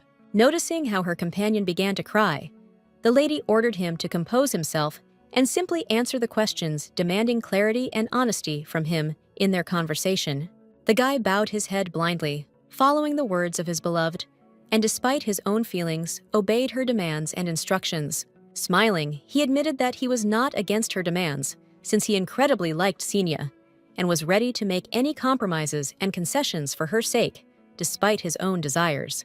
As a sign of agreement and confirmation of their intention, they shook hands, which symbolized their willingness to cooperate and mutual respect. Smiling, the lady asked her friend to take care of her and provide everything necessary for their upcoming ceremony, showing attention to detail and care for the preparation of an important event. When the Duke, belatedly realizing that a kiss had taken place, shuddered in embarrassment, not knowing how to react to the unexpected and awkward circumstance, the wedding day arrived, and the estate was illuminated in the bright rays of the sun, creating an atmosphere of joy and celebration that enveloped everything around. Xenia wore a white dress radiating innocence and grace, holding the hand of the groom, who, trying to calm his beloved gently and confidently, supported her during this important moment. The aristocrat, dressed in an elegant smart suit, hastened to admit that he himself was also feeling nervous and anxious, despite his confidence and calmness. Tsar was pleasantly surprised by the words of the bride, in which she assured him that she would do everything possible to avoid any mistakes, showing her determination and serious approach to the important event. The lady was incredibly beautiful in her luxurious veil and exquisite jewelry, elegantly styled in her red hair. These details emphasized sophisticated elegance and created a magical and unforgettable experience. The door opened, letting in a stream of bright light that illuminated everything around, filling the space with warmth and joyful shine. Together, the two lovers were an ideal couple, personifying harmony and mutual understanding, their joint presence creating an atmosphere of true happiness and mutual support. They approached the table where the priest stood ready to perform the ceremony and unite their destinies in this solemn and significant moment. They approached the table where the priest stood ready to perform the ceremony and unite their destinies in this solemn and significant moment. Her large blue eyes were constantly shining, following her companion with an expression of deep love and admiration, reflecting all the feelings and emotions that she experienced at this special moment. Tsar tenderly gave his beloved a kiss that was full of warmth and passion, symbolizing the depth of his feelings and devotion. Closing their eyes from sweet pleasure, the couple plunged into a kiss, as if in a magical sea of emotions where everything around was filled with endless passion. Xenia blushed as the time of loneliness passed, and her face turned red, like the morning light filling her hearts with a new feeling of warmth and tenderness. The priest waited patiently until the right moment arrived, when he could perform his sacred rites surrounded by silence and sacred expectation. Suddenly, the door swung open, breaking the silence, and a noisy stream of fresh air rushed into the room, which seemed to break the long silence. Whispers passed through the hall, and the aristocrats, absorbed in their attention, watched a girl with long black hair dressed in an exquisite blue dress that flowed around her like a wave of the night sea. Hastily not paying attention to curious glances, the little lady confidently walked towards the newlyweds. Every step was full of determination and desire, as if she carried an important message. This girl turned out to be Serendia, who resolutely and unswervingly opposed her older brother getting married, considering this decision to be extremely ill-conceived and incorrect. At that moment, Senya remembered the existence of her husband's family, which suddenly reminded her of the ties and obligations that she had left behind. Serendia was remarkably similar to her brother when she desperately tried to break free from the hands of the servants, striving to gain freedom and regain control of her destiny. The girl screamed loudly that such a marriage should not even exist, expressing her indignation and dissatisfaction with this unfair and, in her opinion, unacceptable union. It was very strange that this little girl, being on the bride's side, shouted that her brother should not ruin the other girl's life, as if she herself was not involved in the situation. Tassar, feeling a chill pierce his every word, ordered the servants to immediately take his younger sister to safety. The priest, standing behind and slightly apologizing for his recent cough, sighed quietly to continue the ceremony, after a short pause disrupted by a sudden attack. The Duke, taking a deep breath and with visible concern in his voice, turned to his beloved, sincerely asking her forgiveness for ruining such an important and joyful wedding day with his rash actions and accident. The guy, realizing that such an incident could happen, decided to take action and therefore gave strict orders not to let the girl into the hall in order to avoid further complications and maintain order. After Senya heard this compliment, her face turned red with embarrassment and joy, and her heart beat faster with unexpected admiration. Ardiel added that she should not worry about anything, since he will always be by her side, supporting and protecting her as a loyal and reliable ally in any situation. When the couple entered the hall, representatives of high society were already waiting for them, who were eagerly preparing to congratulate the newlyweds and share with them this solemn and important moment of joy and happiness. Unable to bear the tension, the lady went outside to relax a little. She was soon joined by her husband, who saw her worries and came to support her, offering reassurance and consolation. The lady did not know how to explain that it was not that the nobles frightened her, but that on the contrary, they were sincerely concerned about her well-being. After drinking a glass of drink, the girl admitted that she did not get drunk quickly. The Duke, to whom she turned, did not drink at all and maintained complete composure and calm.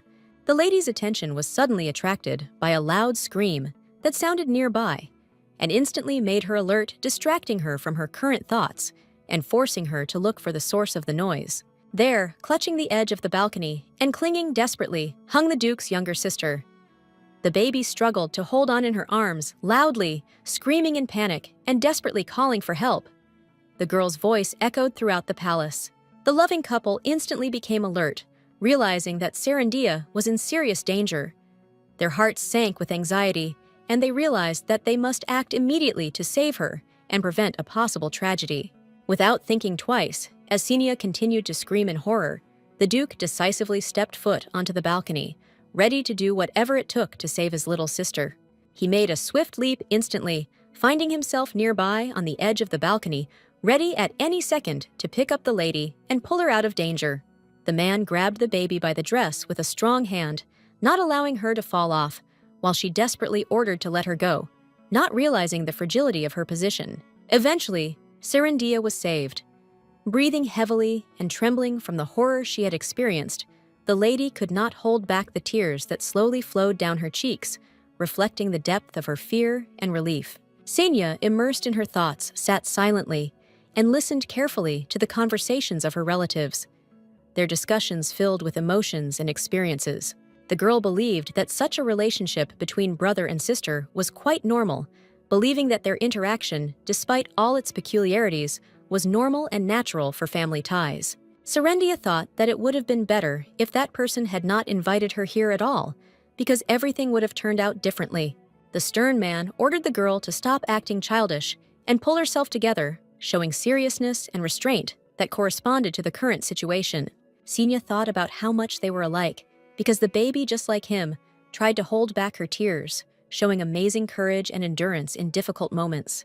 Deciding to intervene in a family dispute, the lady made herself known, interrupting the discussion and attracting the attention of everyone present with her determination and authority. With a smile, the lady asked if the Duke would catch her if she decided to jump. The woman's words were full of playful challenge, and her gaze was full of curiosity and confidence. These words immediately attracted the attention of the aristocrats, causing them to stop their conversations and focus on the lady whose playful provocation brought a note of intrigue and anticipation into the atmosphere. The lady without hesitation took off her elegant shoes and, feeling the light breeze, gracefully stepped onto the balcony to enjoy the evening air. Tassar politely but persistently asked the girl to stop and refrain from doing stupid things in order to prevent possible troubles and maintain calm. Xenia firmly ordered her husband to catch her immediately, warning that if he did not do so, she risked falling and being seriously injured. The girl, having made a decisive leap, abruptly lifted one leg off the floor and, hanging in the air, found herself in a position that created a real risk of falling and injury. Tassar, gripped by panic and deep fear for the safety of his beloved, immediately rushed to her side to prevent a possible fall and protect her from the consequences. Xenia felt her body rapidly soar into the air, losing contact with the ground and plunging into a feeling of weightlessness and uncertainty. The nobleman spread his arms to embrace and support his beloved, ready to fall into the safe and warm embrace of endless happiness. As a result, Ardiel gently caught the girl, who hugged him tightly, as if seeking comfort and peace in his arms, wrapping her arms around him as if hiding herself from the world. Serendia was fascinated by what was happening, and full of admiration watched the couple in love, as if spellbound by their sincere feelings and touching intimacy. The lady, gently and gracefully nestled in the man's arms, radiated happiness and satisfaction, her eyes sparkling and her smile bright and sincere. However, the Duke's face remained empty and concentrated. His gaze was unreadable, as if he was plunging into the depths of his own thoughts, not paying attention to the surrounding atmosphere of celebration and happiness. Xenia couldn't believe her eyes when the guy interrupted her, assuring her that everything was fine, his calm and equanimity contradicting his own feelings and worries. Quietly, with sincere emotion, he asked his beloved not to repeat this again, adding that if he had two hearts, they would not have withstood this load. The lady, as if not noticing his excitement, said with a smile that everything was fun. The woman's words sounded light and relaxed, as if she did not feel the depth of what was happening. Tears appeared in the Duke's eyes from difficult memories that touched his heart and soul with invisible shadows, causing deep inner pain, reflecting unspoken experiences and shadows of past losses. This action upset the lady, who did not want her joy to be overshadowed by the suffering of others, and her face darkened slightly with excitement and anxiety. Carefully and tenderly, Ardiel, as if appreciating every moment of their time together, helped his beloved wife carefully put on elegant shoes to make the day a little brighter and more joyful. Serendia, watching her older brother with delight and genuine surprise, could not believe her eyes, not believing that he was capable of such incredible deeds and achievements. Remembering her husband's sister, Xenia, greeted the girl with warmth and joy, sincerely happy to meet her, and feeling that this meeting would add special meaning to their relationship. The little girl looked at the woman in front of her with fear and anxiety. Big eyes expressed genuine excitement and confusion. From the outside, Serendia seemed like a strong and confident young lady with an impressive appearance and a commanding gaze. But up close, her pale, barely noticeable, trembling features and fragile, almost ethereal figure betrayed something completely different. There were red wounds on her tender hands, left after trying to resist the fall, which clearly indicated her struggle with pain and difficulties. Caringly taking the little girl's hand, the lady asked, with a warm and reassuring smile, if she had been hurt anywhere else, showing sincere and attentive concern for her well-being and making sure the girl was comfortable. However, the lady only received a sharp blow to her fingers from the frightened girl, who in a panic tried to protect herself from the unwanted touch. Serendia was stunned by her own actions, feeling deep surprise and confusion at having reacted so strongly to attention from another adult. Xenia just smiled softly, realizing that it was a defensive reaction, similar to that of the girl's frightened brother, and tried not to pay much attention to it. Calmly, the lady explained to the little girl that if the wounds were not healed, they could leave scars, trying to convey this important warning with gentleness and patience. Quickly turning to her husband with a determined expression, Xenia made it clear that she was ready to act and resolve the situation without delay, showing complete determination. She asked the Duke to immediately bring the medicine, confident that his help was necessary to provide first aid and prevent possible complications. The aristocrat was amazed and surprised to hear such words addressed to him, since this was an unexpected and unusual requirement clearly beyond the scope of usual communication and behavior. The lady strictly stated that she addressed him, specifically emphasizing her exactingness and confidence in the need for his participation in solving the problem that had arisen. Tessar, without the slightest hesitation and with full readiness to carry out his task, went to collect medical supplies to provide the necessary help and care, showing true nobility and determination. Xenia was very serious and determined, understanding the importance of her mission to help the girl and provide her with the necessary support at this difficult moment. Herself was horrified by what this witch had done to her older brother, realizing the full extent of the horror and fear she felt due to this sinister act. The lady sincerely apologized for grabbing the baby's hand so unexpectedly and abruptly realizing that her actions could have frightened the child and caused him significant discomfort, and promised to be more attentive in the future. Realizing that there were wounds on the small palms, the lady continued to question her owner if she was really against the marriage, showing patience and attention to detail. Virgo was sincerely interested in the reason why the girl was so strongly against marriage, and she sought to understand all the circumstances and motives behind this decision. Serendia explained that next to such a terrible person, Xenia would not be able to be truly happy, and life would be full of suffering, unhappiness, and constant mental anguish, which she was not ready to endure. The most terrible thing was that the little girl herself was burned and was deceived by her older brother, who treated her cruelly, leaving deep emotional traumas. Beauty realized that the girl had her own good reasons for hating her. Relative, realizing that her hostility was caused by deep and painful circumstances.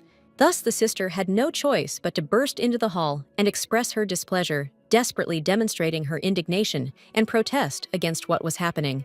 Xenia was once again convinced of the striking similarities between sister and brother, noting how their character traits and behavior patterns surprisingly resonated and complemented each other, creating a sense of unity and mutual understanding.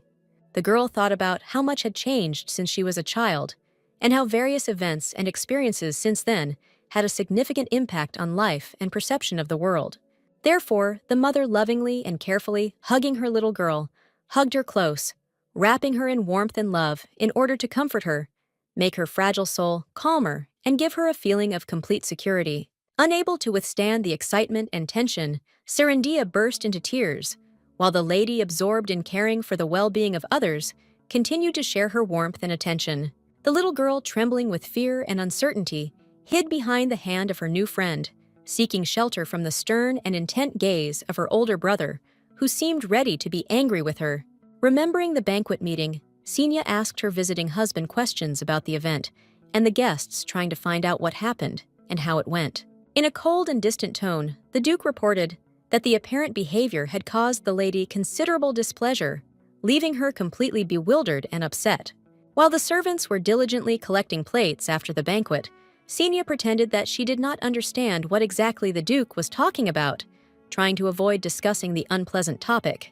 The man himself realized that it was because of him that this conflict began, and he understood that now he had to independently find a solution and correct the situation. As a result, he firmly stated that today, Serendia would stay with them so as not to create additional problems, and tomorrow the little lady would return home. The lady could not understand how she could remain calm and not worry about her husband's only relative, who was so important and close to her despite all the circumstances. Suddenly, the voice of the little girl was heard, who, despite all the attempts of those around her to calm her down and persuade her to leave this place stubbornly and with determination, refused to leave, demonstrating her perseverance and independence.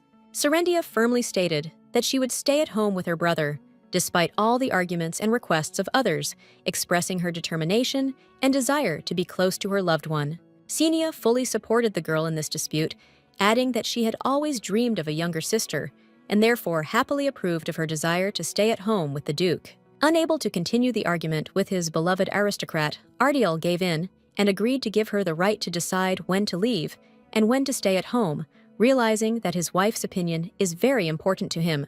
Tessar then realized that something was wrong when his attention was caught by angry and wary glances directed in his direction, leaving him feeling anxious and bewildered. With sternness and steadfastness, Xenia stated that Serendia has every right to stay in her home for as long as she sees fit, emphasizing that no one has the right to challenge this decision or violate her personal preferences. The little girl looked in surprise at her brother, who admitted his mistake and agreed that he was wrong, clearly amazed by his unexpected decision. The lady was glad that she was able to establish contact and establish friendly relations with her husband's relative, feeling deep satisfaction from this new and valuable acquaintance. An incredibly pleasant and friendly atmosphere was established between the girls, which made their communication especially warm and cozy, filling every moment of interaction with a feeling of mutual understanding and harmony.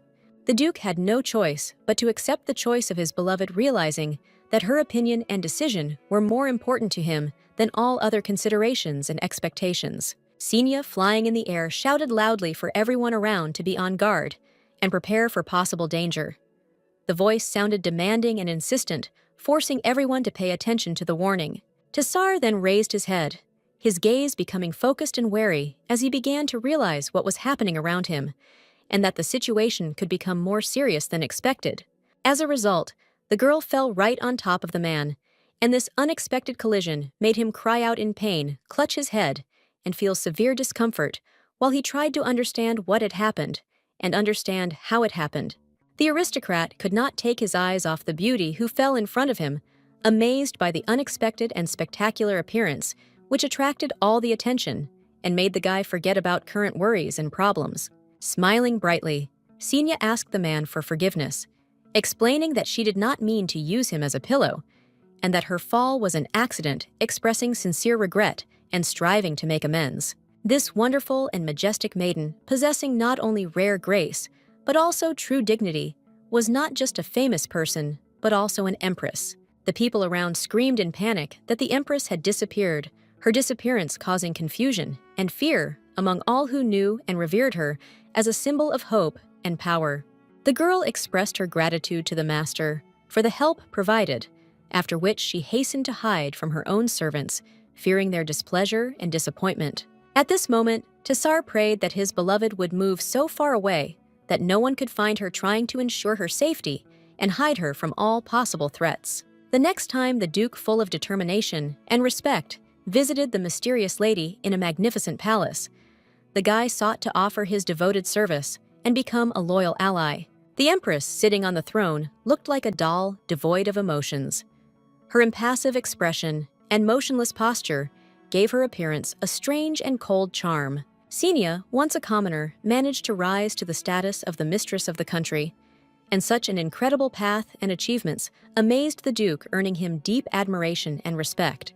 Xenia, previously considered the weak link of the imperial family, greeted her acquaintance with respect, showing friendliness and warmth despite her past reputation. Ardiel escaped from the pursuit of the nightmare, which relentlessly followed him, overcoming all the obstacles and dangers along the way. Grabbing his head, feeling the pain tearing his consciousness apart, he struggled out of bed. Overcoming feelings of fatigue and anxiety, Tsar tried to collect his thoughts and return to reality after a night full of painful dreams. An old blurry image of a lovely maiden in an exquisite cloak surfaced in his memory, as if the image was shrouded in the fog of time and slipped away from under his consciousness, leaving only a vague but deep impression. The man realized that this was only the beginning of a long and difficult journey that lay ahead of him. The aristocrat faces many trials and difficulties ahead, requiring courage and determination. The gentleman's friend, noticing his tired appearance, asked worriedly what could have caused such an exhausted state, hoping for an honest and frank answer. The Duke brushed off the concern, not wanting to delve into his personal feelings, and with a decisive tone, asked if his subordinate had carried out the order that was given to him. The man threw a precious ring with a stone on the table, not hiding his irritation. A bright decoration with a cut stone reflected the light, attracting the attention of those present. The guy said that he made this ring from the heart of a dragon, and curiously asked why the master needed such a powerful weapon. Tsar explained that the ring was a necessary measure to avoid an unfortunate end in case of a worst-case scenario. He emphasized that the use of such an artifact was intended to prevent tragic consequences. Hiding the ring in his robes, the nobleman did not continue the discussion, and after pausing, ordered his subordinate to develop a new weapon against evil forces in order to prepare for a possible threat. Tsar understood that despite the fact that he would try to share all the smallest details with his friend, he would probably still not believe the true essence of what was happening. The servant's green eyes widened in surprise when he heard the words that this world would soon plunge into the abyss of destruction and disappear. The Duke stood up from his seat, and a sudden silence filled the office, like an invisible curtain interrupting any sound, and leaving everyone present to wait for the next step. The man was aware that disasters happen every 200 years, but the nobleman had something completely different in mind, more mysterious and potentially dangerous. Coldly and dispassionately, the man ordered his subordinate not to disclose his guesses to anyone, emphasizing the importance and secrecy of information that he might accidentally reveal. Suddenly, the Duke's attention was attracted by loud, angry shouts coming from the corridor in which indignant voices expressed their categorical displeasure and refusal to eat, sounding like a rebellious protest against the proposed dish. Xenia was deeply outraged to discover that the 13-year-old girl was so thin that her emaciated appearance caused a feeling of deep anxiety and indignation.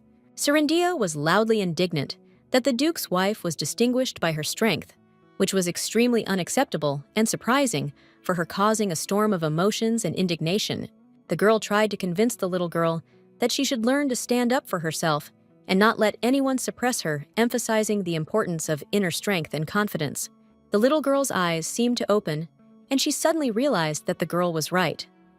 Doubts disappeared, giving way to an awareness of the importance of being able to stand up for yourself. Therefore, Xenia tried to negotiate with the baby so that she would start eating, realizing that only through adjusting her nutrition could her condition be improved and her health strengthened. The girl agreed, and everyone's attention returned to the Duke, who decided to continue the conversation with the company, planning to discuss important issues and make decisions regarding further actions. The lady was extremely embarrassed by such attention to her modest person. Her face turned red with embarrassment, and she felt uncomfortable under the gaze of others. Suddenly, Serindia stood up from the table and loudly announced that she had finished eating, attracting the attention of everyone present and interrupting the general atmosphere. The baby quickly left the place, leaving the loving couple alone and giving them the opportunity to enjoy a private moment, solitude, and closeness to each other. Xenia told the Duke that there was nothing surprising in what was happening because the girl in question was his younger sister, and this explained many things. The lady asked her husband to be nicer and more attentive to his relative in order to create a more comfortable atmosphere for her. In the darkness of the night, the Duke sobbed sincerely, apologizing to his beloved for all his mistakes and misdeeds.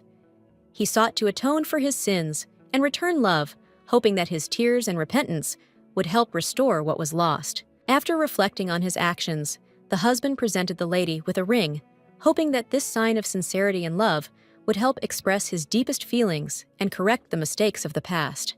Tassar explained that this exquisite piece of jewelry was intended to be a wedding gift, symbolizing an important and special moment in life.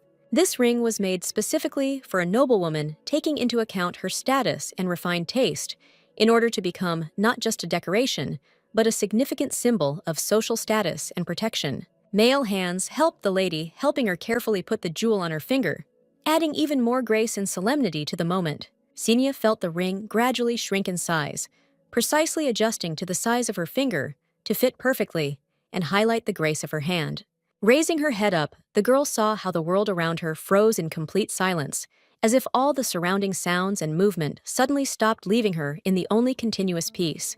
The aristocrat urgently asked that the ring not be removed under any circumstances, since it had a special meaning and was extremely important to him. Xenia nodded understandingly, respectfully, agreeing with the established conditions and accepting them without the slightest hesitation, realizing the importance and significance of this decision. In the memories, the guy asked for forgiveness from a woman in armor, whose long hair was braided into a neat braid from which special grace and strength emanated. It was extremely important for him that his beloved remained alive, because her life was of the highest value and invaluable significance in any circumstances. The Duke could no longer endure the ordeal of sitting next to the lifeless body of his beloved. Her heart could not stand the pain of realizing the loss, and every moment next to her only aggravated the suffering. A new day had arrived, and the greenery around filled the air with freshness, as if nature itself had come to life to greet it with renewed energy and vitality. A gold ring shimmered on the hands of the noble lady, sparkling in the rays of light. and giving the image even more elegance and sophistication. Sitting with her husband's younger sister, Xenia, reflected that perhaps her oath to keep the jewelry had much more meaning than just the Duke's promise. Noticing that Serendia was playing with her food, the girl firmly took the food away from her and sternly yelled at her for her unacceptable behavior, emphasizing the importance of respecting food and manners. When the baby made herself comfortable, taking a cup of aromatic tea, the beautiful lady asked what exactly she would like to do at this time. The lady proposed a cunning plan to her interlocutor, to anger her brother in order to make him emotional and see how he, having overcome his restraint, began to show his true feelings. However, the sister replied that she was not at all interested in wasting time on such a bad person as the Duke, and that his affairs did not deserve attention. Xenia noticed that the girl's mood improved significantly when the little girl saw the aristocrat, and sparks of admiration and joy lit up in her big eyes. Silence hung between them like an invisible wall separating them at this moment, and they both felt the silence slowly fill the space, creating tension and uncertainty. Holding a cup of hot tea in her hands, Serendia, with deep regret and worry in her voice, asked why her brother killed everyone who was near her, leaving not a single living creature. The girl knew that Tessar had a bad relationship with his other brothers, and often clashed with them, but was shocked, and in complete shock, when she learned that he also decided to get rid of his parents. Crying, the little girl dreamed of leaving this world on the day of her parents' death, unable to cope with the grief and loss that left her alone in this terrible and helpless state. Tessar was an infamous dragon knight who killed his entire family in order to gain a high position in the palace, seeking power and influence despite the price he had to pay for his ambitions. It seemed to the girl that the guy did this not only for the sake of the position. It seemed to her that behind his action, there was hidden something more darker and deeper than a simple desire for power. While walking with the Duke's sister, the thought occurred to the lady that the man could have committed such terrible acts because of his bride, perhaps because of some deceitful passion or dark intrigues associated with her. The servant who knew about all the happenings was a lady with dark hair appointed to watch over the new mistress and provide for her needs with attention and care. After this, Xenia decided to ask Celeste about the cause of death of the Duke's relatives, hoping to find out the truth about what really happened and what circumstances could lead to such tragic events. Silence hung between the ladies, like an invisible barrier, forcing them both to freeze in anticipation and immerse themselves in their thoughts, giving the moment a special tension. The aristocrat's sister found out that Solette knew the secrets of the Duke's family, to which the servant just silently lowered his eyes, not wanting to reveal more information and keeping his own secrets. Xenia said it was unlikely that a butler would work for someone he didn't like, stressing that loyalty and respect play an important role in such work relationships. The lady explained that she owed her life to the master, and her duty was to protect the young wife from worries about female competition, providing her with peace and stability in such delicate matters. When it turned out that the lady had not asked whether Solette loved the Duke, the servant apologized to the mistress, realizing that the previous silence and misunderstanding may have caused unnecessary worries and misunderstandings.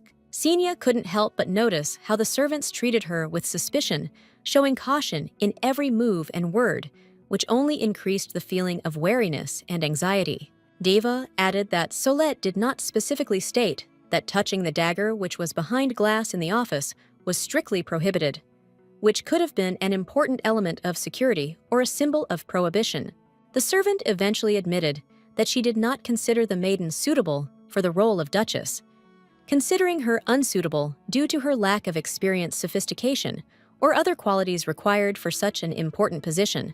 She also admitted that at first she experienced doubts and mistrust, but later, realizing her mistakes, she realized that the mistress, having complete power, could easily punish her. Xenia never even thought about hurting another person over such an insignificant and completely unworthy little thing. Ultimately, the lady was able to find a common language with Soleil, and their difficult conversation ended with a bright, friendly smile that lit up their faces and gave rise to a new, warm relationship.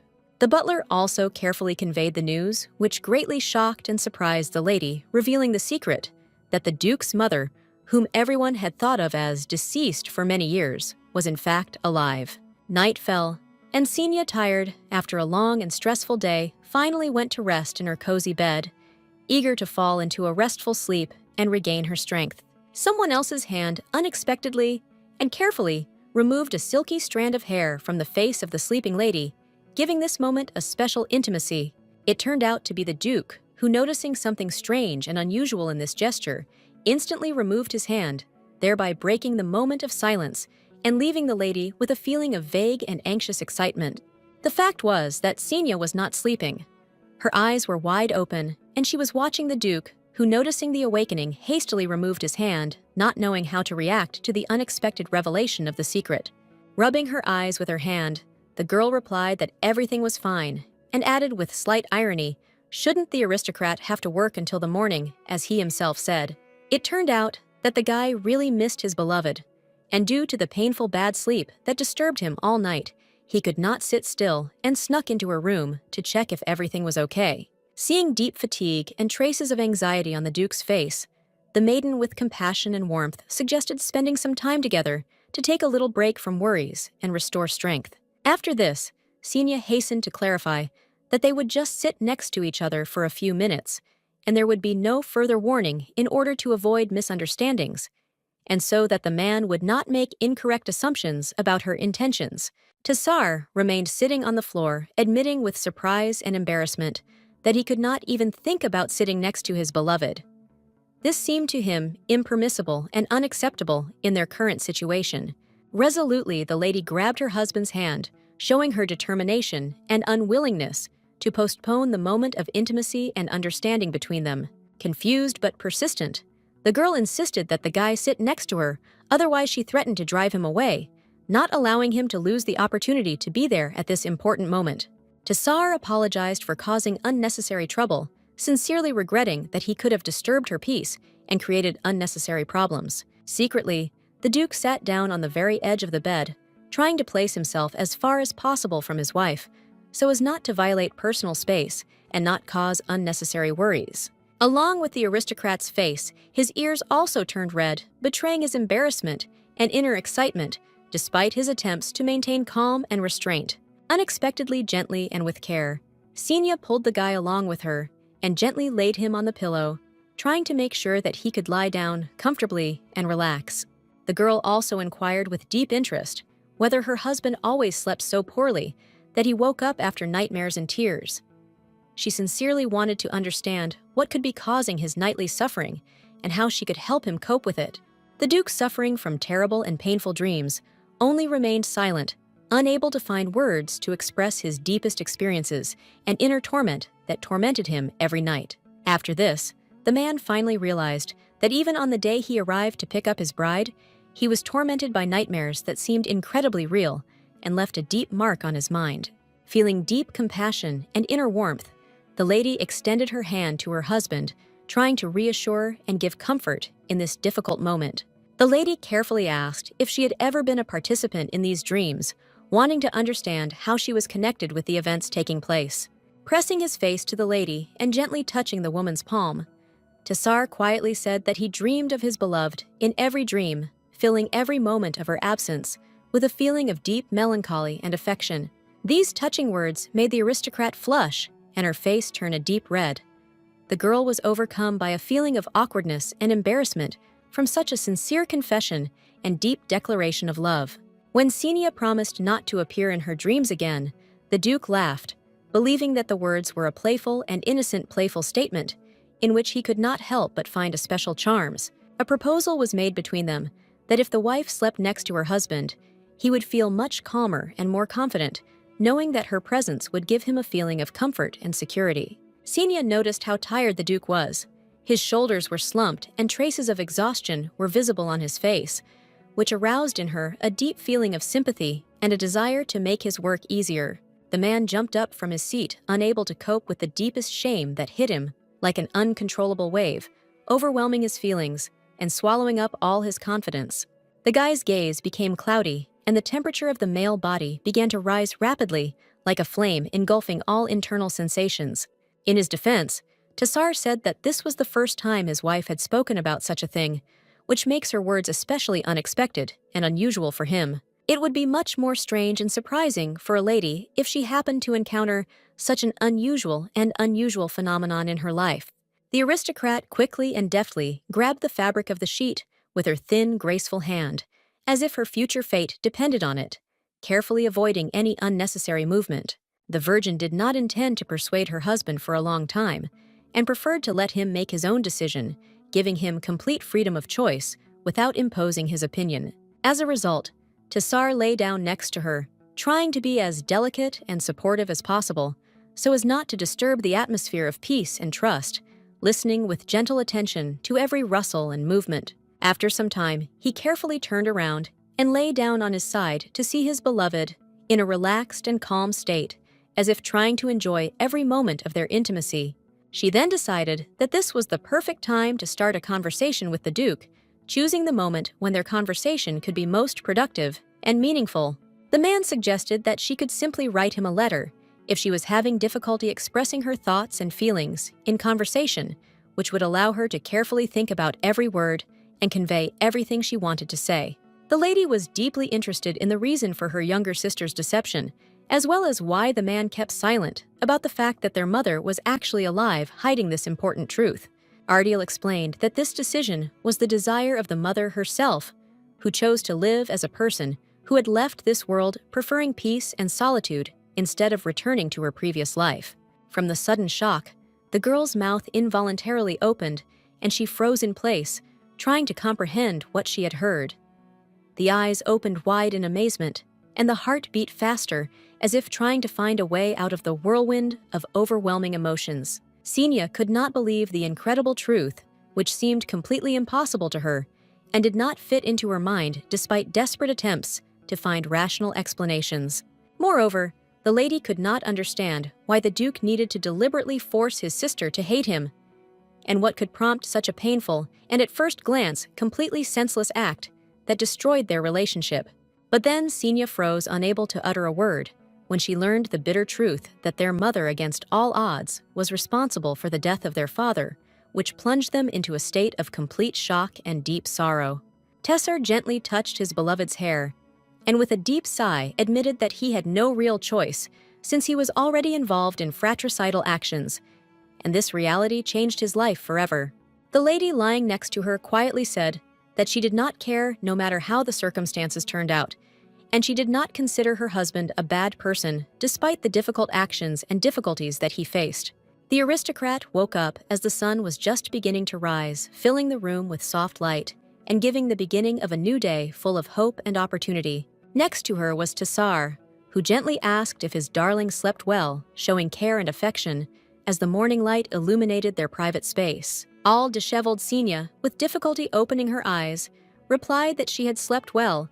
Although looking at the impeccable appearance of the aristocrat, it was impossible to say that he too had spent the night in a sleepy state. With a smile, the nobleman said that he had not lain in bed for so long in a long time, enjoying the unusual comfort and tranquility that this moment gave him. Smiling awkwardly, the lady realized that her handsome husband had probably spent the entire night watching her, and her embarrassment only increased with the realization of this. The baby covered her face with her hands, lost in thoughts of how terrible and unkempt she probably looked after sleeping for so long, not being able to look at herself in the mirror. The husband ordered his wife to prepare for tomorrow's breakfast, while he himself should have attended to urgent matters that required his attention and urgent decision.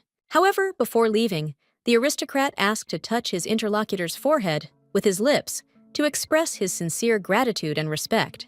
Confused and trembling with excitement, the lady, with a slight blush on her cheeks, modestly and reservedly, gave her consent, feeling how this unusual gesture awakened subtle emotions in her. With a deep feeling of love and reverent tenderness, the man gave her a kiss full of sincere emotions and deep respect, which became a symbol of sincere affection and heartfelt devotion. Before leaving, he also wished her a good day, sincerely hoping that every moment would be filled with joy and happiness, which added another note of warmth to their farewell gesture. The merciless sun beat down mercilessly on the building, turning it into a hot monolith that seemed even more menacing under the bright rays. The man held coins and flowers in his hands, creating a contrast between the cold shine of the metal and the soft delicacy of the petals, which gave the scene a special symbolic meaning. The Duke's younger sister bought the hairpin and proudly showed it off to her high-born sister, the Duchess, demonstrating how this exquisite accessory emphasized her sophistication and taste. The two of them went out into the city, eager to enjoy all the delights of fun and picturesque atmosphere that the evening had to offer. The girls immersed themselves in joyful events and entertainment, absorbing vivid impressions. Serendia admitted that she used to often visit the beauty salon with her mother, but now she is convinced that Senia is not inferior in terms of service and skill, and sometimes even exceeds her expectations. The workers were outraged that they were trying to be kicked out of their place of work after 10 years of faithful service, considering such a decision to be unfair and betrayal of their many years of work and dedication. Another man commented that it was not surprising that such a development had occurred, because if the villager could not pay the required amount, then it was clear that his situation would not be easy and would likely lead to similar consequences. Senia watched from the sidelines, paying attention to successful traders who were buying up buildings and buying new premises for themselves. The girl asked those around her how often such situations occur, showing interest in the frequency and causes of such events in order to better understand their nature and consequences. Local residents explained that recently, famous merchants began to actively buy land and buildings with favorable locations, and then gradually raised the rent, which significantly changed the conditions for the remaining tenants. The lady learned that this union was called Malibia, and its leader was called Walderic. Information about the organization and the leader opened up new horizons for her and helped her better understand what was happening. The men did not stop arguing, continuing to exchange accusations and argue despite all the efforts of those around them to resolve the conflict and return the situation to a calm course. However, they were soon stopped by a cold voice which interrupted their quarrel and restored order, introducing an element of authority and decisiveness into the conflict. They were stopped by Senia, but no one recognized her as a famous aristocrat, since her appearance and manners were so changed that she remained inconspicuous to others. In front of everyone, the lady declared that she was a girl from the Duke's house, openly demonstrating her true origin and emphasizing her importance in this context. This statement shocked the crowd, leaving everyone completely delighted and bewildered, since no one expected such an intelligent person to appear in front of them. The woman at the Duchess's feet asked to be heard. The voice was full of hope and urgency as she sought to convey her request to the beautiful listener. Coldly and with a hint of contempt, the aristocrat stated that it was unlikely that the organization had the right to take away property from others, emphasizing her dissatisfaction and doubt about the legality of such actions. The guy stated that he solved all problems in this way in order to avoid the need to include documents demonstrating his desire for a quick and informal approach. The villager screamed that the amount of money was exorbitant, expressing her indignation and bewilderment at the unbearable burden that was placed on her. The man objected, arguing that everything could be paid if all the conditions were met and the necessary steps were taken to resolve the problem. Senia added that it should also be examined whether such a sharp increase in rent was legal, raising questions about the legality and fairness of this action. The cunning scoundrel looked away and said that for such an increase in rent, only the desire of the owner of the building was enough. He added that they had many willing to pay even such amounts, which confirmed their high interest. Senia understood this approach, but she considered it unfair to ordinary people who suffered from such decisions and could not afford such high rents. The lady had not yet studied the laws in such detail, so she did not know how to correct the situation. Her lack of knowledge left her in the dark about possible solutions to the problem and how to deal with injustice. The man suggested that the lady not interfere in such a matter and concentrate on other activities, believing that participation could only complicate the situation and distract from more productive activities. The Duchess felt uncomfortable with being ignored, as her actions and words were clearly not taken seriously, which made her feel awkward and dissatisfied. This was the last straw for her, and the lady was determined to figure everything out to the end, showing firmness and determination in her desire to correct the situation and restore justice. Tessar has learned of the disturbing events that have occurred in the city with his wife, and is deeply concerned about the circumstances that have so deeply affected those near and dear to him. The lady was amazed at the incredible speed with which the news spread around like an instant whirlwind that covered every corner, and made one wonder at the scale of this rapid and widespread publicity. The guy himself heard from the smart Solette. She told everything to the master, and this information obviously reached him and caused some consequences. With a smile on his face, the aristocrat stated with confident calm that he had absolutely no intention of interfering in what was happening or going against the will of his wife, emphasizing his respect for the decisions. The concerned lady admitted that everything that happened was the result of her anger, which undeservedly led to such unforeseen and unpleasant consequences. Senia explained that it learned that rent increases were not properly regulated or normalized, which was causing the problems. The man listened carefully as the maiden considered whether to side with the villagers or support the alliance, considering which decision would be the most fair and expedient. Tessar agreed that achieving her goal was not easy, but sincerely believed that the lady would succeed, as he was confident in her outstanding abilities, determination, and ability to cope with any difficulties. Recently, Senia could not calmly look at her husband's smiles without experiencing the embarrassment and internal discomfort that they caused. The lady understood that she had already used her husband's name too much in her affairs, but still wanted to ask him for help again, hoping for his understanding and support. The Duke did not hesitate for long, quickly agreeing, and was glad that Senia was nearby, since her presence gave him confident support and a sense of calm in a difficult situation. The girl said that this was the first time this had happened to her, unless they spent this time sleeping in such a way that she might not have noticed what was happening. Turning away, the lady said goodbye to her husband, and with a slight sigh, said that they would discuss everything later when they had the opportunity to talk calmly, leaving space for further communication and clarification. Tessar was left alone, sitting in the living room, immersed in his thoughts and reflections, when everyone else had already left the room. While studying, the Duchess was looking for information about the secret alliance of traitors that she had recently encountered, hoping to understand the essence and possible consequences. She soon remembered the head of such an organization, whose name was Walderic, and realized that this was a key figure that she needed to study. The aristocrat suggested to his wife that the ships of this alliance were known for their exceptional reliability and did not sink due to the high quality of construction and advanced technology, which could be an important factor in their discussion. A conversation ensued between the spouses about transportation associated with the goddess. They discussed how such things exactly have an impact and how they could become even more powerful in the future, which could have significant consequences. Thoughtfully, Senia wondered why the secret alliance was using money as a tool of influence, taking away trade metas on this particular land, and what hidden goals might lie behind these actions. After this, the man said that one should not approach the union, which greatly surprised the interlocutor, making her think about the hidden reasons for his urgent warning and what could be hidden behind such words. The Duke sought to fulfill all the wishes of his beloved, but did not realize that getting involved with merchants might not be the wisest decision, especially considering the possible consequences.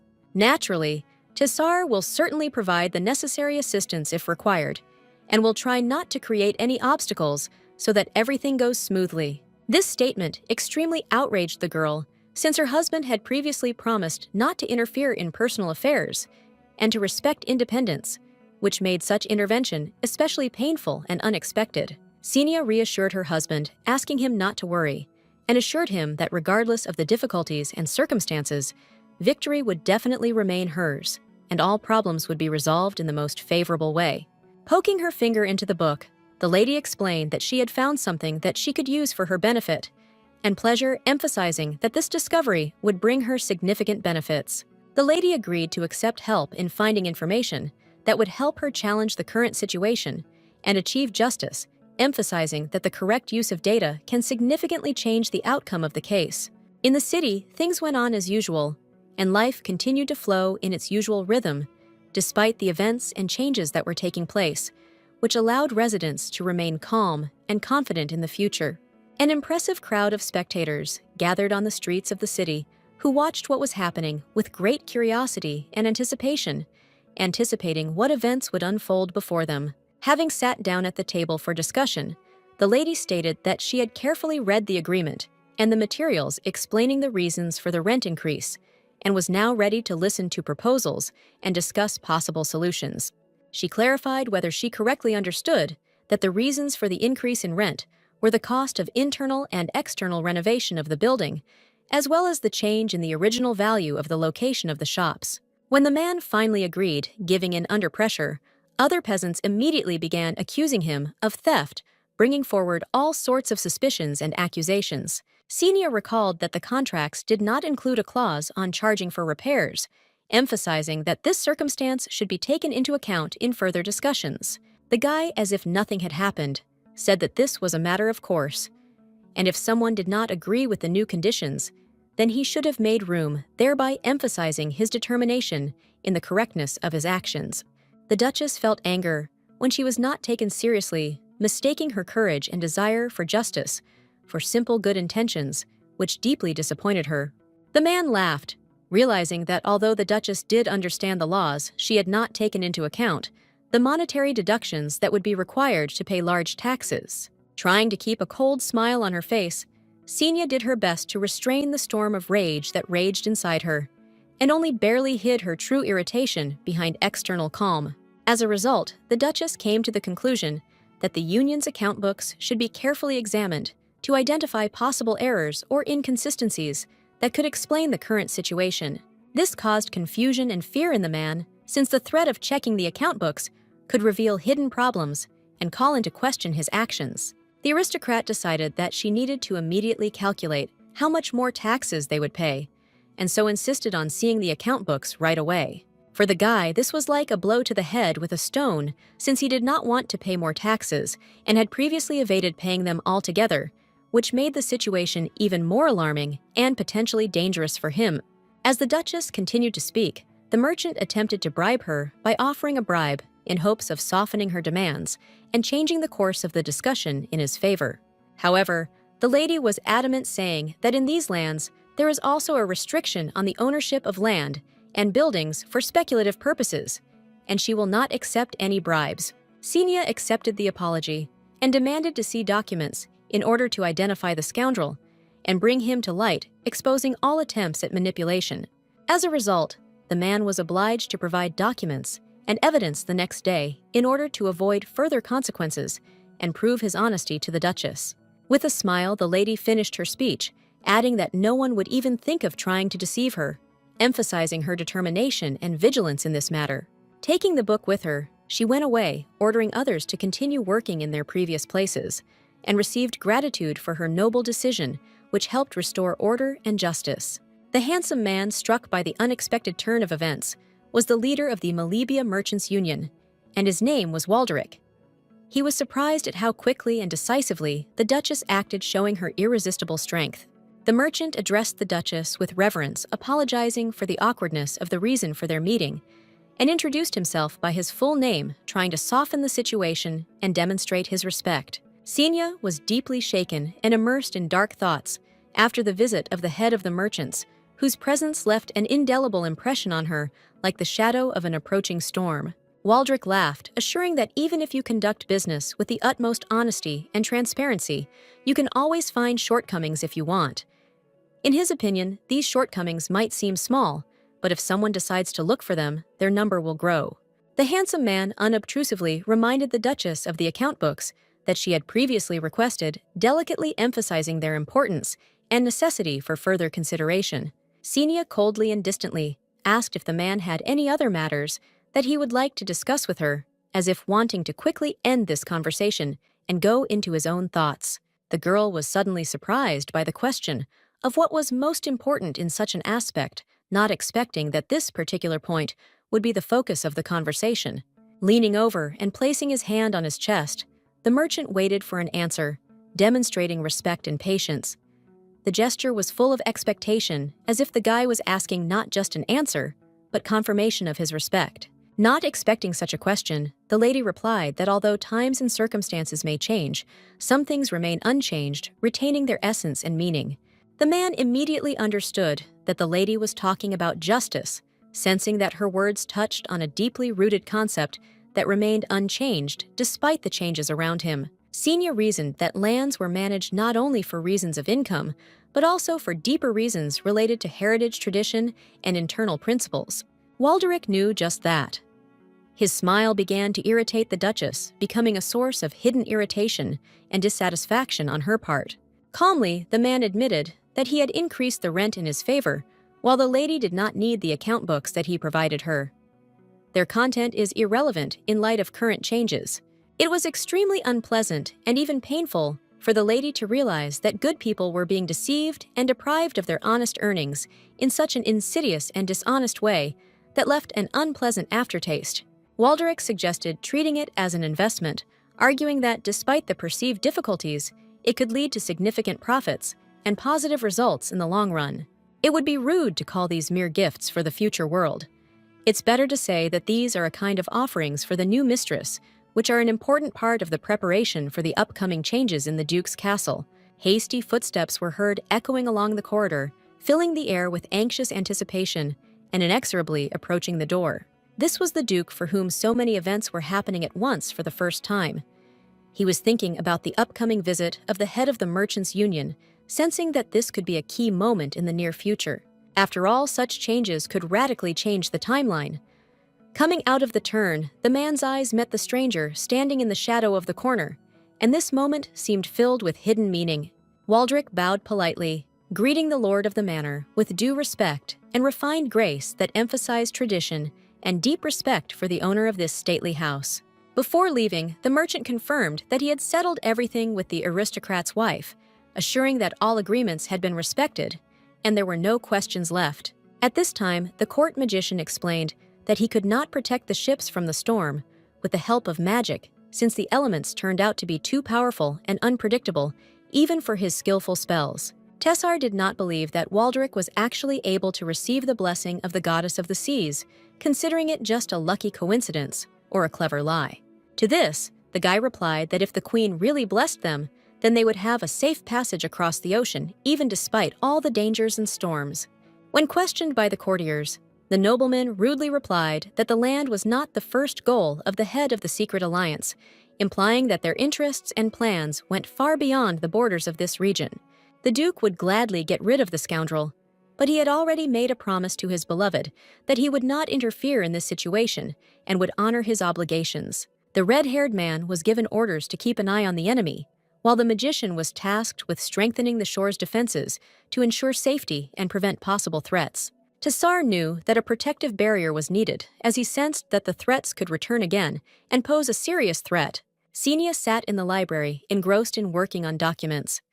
Her attention focused on every line and detail, making her work continuous and focused. Although the girl was well-versed in accounting, she still got confused in the numbers, which caused her some confusion and the need for a more thorough check. How the lady got scared when she saw a hand pointing at the paper.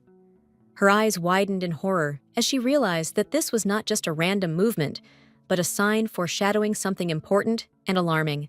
However, it turned out that it was just the lady's husband who, by accidentally pointing to the document, caused her unnecessary fear and anxiety. The aristocrat pointed out the mistake. An embarrassed expression on her face full of awkwardness and bewilderment appeared when she noticed that her husband was doing something here, despite the fact that he could be busy with something else. The Duke came up with an interesting idea to spend time together and go somewhere to enjoy time together and create new memories. With joy and without the slightest doubt, the maiden accepted the offer, unable to refuse a tempting and charming invitation from a handsome young man whose charm was simply irresistible. Tessar himself began to actively and with great enthusiasm help his beloved with work, trying not only to alleviate her difficulties, but also to demonstrate his sincere support and care. After some time, the Duke was deeply impressed by his wife's intelligence and admired her ability to find solutions in the most difficult situations. However, the girl was not pleased with the praise, since she preferred that her efforts be assessed not in words, but in real results and achievements that clearly demonstrated work and dedication. After thinking about this, Xenia became interested and asked if the man had taught anyone before, to understand how experienced he was in imparting knowledge and skills.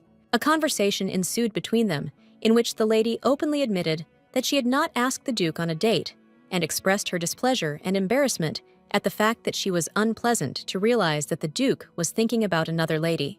Tessar began to deny this, insisting that even thinking about any other lady would be absolutely unacceptable for him, and that all his feelings and attention were focused exclusively on her. But Xenia was adamant in her thoughts and feelings, firmly convinced that her dear husband had another woman. A tense silence hung between the married couple, as if an invisible barrier had appeared between them, not allowing any words or emotions to penetrate their conversation. The lady thought that initially her true desire was not so much the young man himself, but his patronage and financial well-being. But from the day they first found themselves in bed together, her feelings and perceptions began to change, and the lady realized that her affection for him had turned from superficial interest to deep and sincere attraction. Xenia gently pressed her palm to her husband's face, as if wanting to convey through this simple gesture all her warmth, care, and deep feelings that could not be expressed in words. The lady understood that she herself suggested starting the relationship with friendship, although she gradually began to feel that the sensations were becoming deeper and stronger than just friendly attraction. Xenia invited her boyfriend to take an important step in their relationship and move to a new stage. But for this, Tassar had to completely exclude thoughts about other girls, focusing all his attention exclusively on her. A trembling ran through the man's body like an electric discharge that pierced him to the very heart. The muscles involuntarily shudder, and a strange at the same time restless feeling arose in the stomach. The lady, feeling irritated that her husband was immersed in his affairs, decisively interrupted his work and insisted on postponing their date to a later time, demonstrating her unyielding determination. Taking the books, Xenia stood up from her workplace, leaving all current affairs, while the Duke, with sincere regret and respect, apologized to hers. However, the girl did not listen to her husband's words, remaining angry because he was not going to share important information with her, and continued to remain closed, which only increased irritation. Tears began to flow down the man's face and cheeks, which like invisible streams slowly rolled down, leaving behind traces of deep emotions and silent suffering. Xenia was firmly convinced that if she had not told her husband about this, he would have remained completely unaware of how his behavior was perceived by others and what effect it had on the people around him. Deciding to soften up a little, the lady invited her boyfriend to study together or drink tea, hoping that this would help diffuse the situation and restore their mutual understanding. Tassar agreed through tears, trying to contain his emotions and show that he was ready to accept her offer, despite the deep internal struggle. The aristocrat stood up from his seat composedly, and with a certain noble determination, realizing that the time had come to act and change the situation that he could no longer ignore in order to preserve his dignity. Tassar felt guilty and saw how much Xenia resembled her past self, reflecting the same emotions and experiences as before, making him realize the depth of the changes that had occurred in their relationship. The couple's hands joined in a tender and reverent gesture as a symbol of their mutual understanding and support, representing their newfound unity and intimacy. The nobleman tirelessly repeated to himself that he had no right to get even closer to his beloved, feeling internal doubt and struggle, as if his whole nature resisted this emotional attraction. The man had no right to make a mistake, and sincerely hoped that this time his actions would be the last, because his patience and determination were at their limit. The lake glistened under the rays of the sun, reflecting bright spots of light, while the plants along the banks leaned towards the water, creating a green and picturesque frame. The Duke's younger sister admired the picturesque scenery, enjoying the views in the company of the lady and servants, who accompanied her, adding an atmosphere of refined elegance and charm. The ladies decided to have a picnic under the shade of a majestic tree to enjoy the morning sun and fresh air in a cozy and cool environment. Thoughtfully, Xenia thought that it would be nice to bring her husband here to share the beauty of this place and create unforgettable memories together. The multitude of servants, grooms, and footmen accompanying the aristocrats created around them an atmosphere of carefully organized service and respectful attention, reflecting the high status of their masters and providing for their every need with devotion. The lady, having given permission to rest, noticed how one of the courtiers slowly, and with obvious pleasure, headed towards the water, trying to immerse himself in its coolness and peace. Men's shoes made of high-quality leather and with an elegant design smoothly stopped on the sandy shore, absorbing the soft rays of the sun. Suddenly, the water began to rise, slowly wrapping around the nails of my shoes, as if taming them with its calm but inexorable current. A large pillar rapidly soaring into the heavens suddenly frightened the worker, causing him to freeze in amazement and alarm at this sudden and majestic phenomenon. Xenia and her husband's younger sister, shocked and frightened, froze in place, unable to even move from the fear that gripped them at this alarming moment. The monster's paws inexorably sank to the ground, like huge and formidable claws, capable of breaking through even the most durable surface, absorbing everything around with their weight and terrifying force. Terrible creatures with violet scales sparkling in the dim light slid to the ground, like an eerie dream, awakening horror in the hearts of those who dared to look at them. The servants, hearing the threat, immediately rushed to protect the ladies, taking on all the danger with determination and courage in order to maintain their safety. Xenia could not simply abandon its workers and run away alone, leaving them defenseless in the face of the danger that was approaching them, and not extend its support and protection to them at this critical moment. Some of the servants fled in panic to escape the impending danger, while the lady, showing courage and determination, mounted the girl to ensure her safety. After this, the lady quickly jumped on her horse, and without wasting a second, rushed away, wanting to escape the approaching threat as quickly as possible and find safe shelter. Xenia realized that her strength to resist was exhausted, and in conditions where every moment could become decisive, she made a wise decision: to hastily escape. An impact occurred, which unfortunately did not cause any harm to the monster, leaving it completely unharmed and ready to continue its destructive actions. Suddenly, as if out of nowhere, Tesser appeared with a sword in his hands, suddenly interrupting what was happening and attracting everyone's attention with his impressive appearance. Ominous black magic emanated from the weapon, shrouding everything around in a dark, mystical light that spread a feeling of deep fear and anxiety, making everyone feel a chill of horror and endless shadow. The aristocrat took a commanding position at the head of the army, and having given the order, began a decisive attack on the monster, leading his soldiers into battle with indomitable determination and courage. When the battle was over, the magician approached the boss and anxiously asked if there would be more monsters, anticipating possible new threats and trying to assess the further threat. However, the Duke did not give an answer, because although previously he could have calmly assumed that everything would end well, changed circumstances now cast doubt on this outcome. Standing in front of the huge serpent, the nobleman realized that the time of the monster's arrival had changed. The guy understood that he was unable to protect his beloved, not knowing what the future would bring, and he felt fear take over his body. Turning away from his subject, the Duke ordered him to deal with the remaining problems himself, thus expressing his determination not to interfere and to rely on the abilities of his subordinate. This threat frightened the man so much that he did not want to be alone against the horde of monsters, feeling that loneliness in such a situation could become fatal. But then Tassar stopped staring in fear in front of him, unable to continue moving and immersed in fear of what he saw. After all, a man with white hair and a formal suit hovered in the air like a ghost in front of him, creating a feeling of mystery and horror. The horse quickly rushed forward, and the girl confidently controlled its powerful movement, demonstrating skill in controlling the animal and confidence in every confident command. But then a black monster suddenly appeared in front of them, absorbing something unknown and causing fear with its ominous appearance and terrible intentions.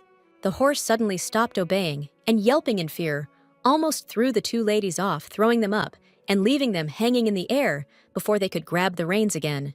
The ladies fell to the ground and, frightened by what had happened, the animal, with one last frightened glance, quickly galloped away, leaving them alone and without help in this dangerous and unpredictable place. Serendia could not get up, and while she remained on the ground, Xenia looked around, realizing that evil monsters had gathered around them, ready to strike at any moment. While the monsters were fighting among themselves, the ladies had precious time to attempt an escape, taking advantage of the moment of confusion and chaos in the environment. Having defeated the remaining creatures, the terrible monster, with inexorable rage and determination, quickly rushed in pursuit of the ladies, deciding not to miss the chance to catch up with them and eliminate them, leaving not the slightest chance of salvation. The lady was genuinely frightened by the power that came from the creature, and the fear was intensified by the knowledge that she was facing something truly terrible and uncontrollable. Having found a small cave, the girl decided to hide the girl there, hoping that this shelter would provide at least temporary safety and protection from danger. She herself threw a stone at the monster, deliberately attracting its attention in order to distract it from the cave where the Duke's sister was hiding and drive it away, ensuring her safety.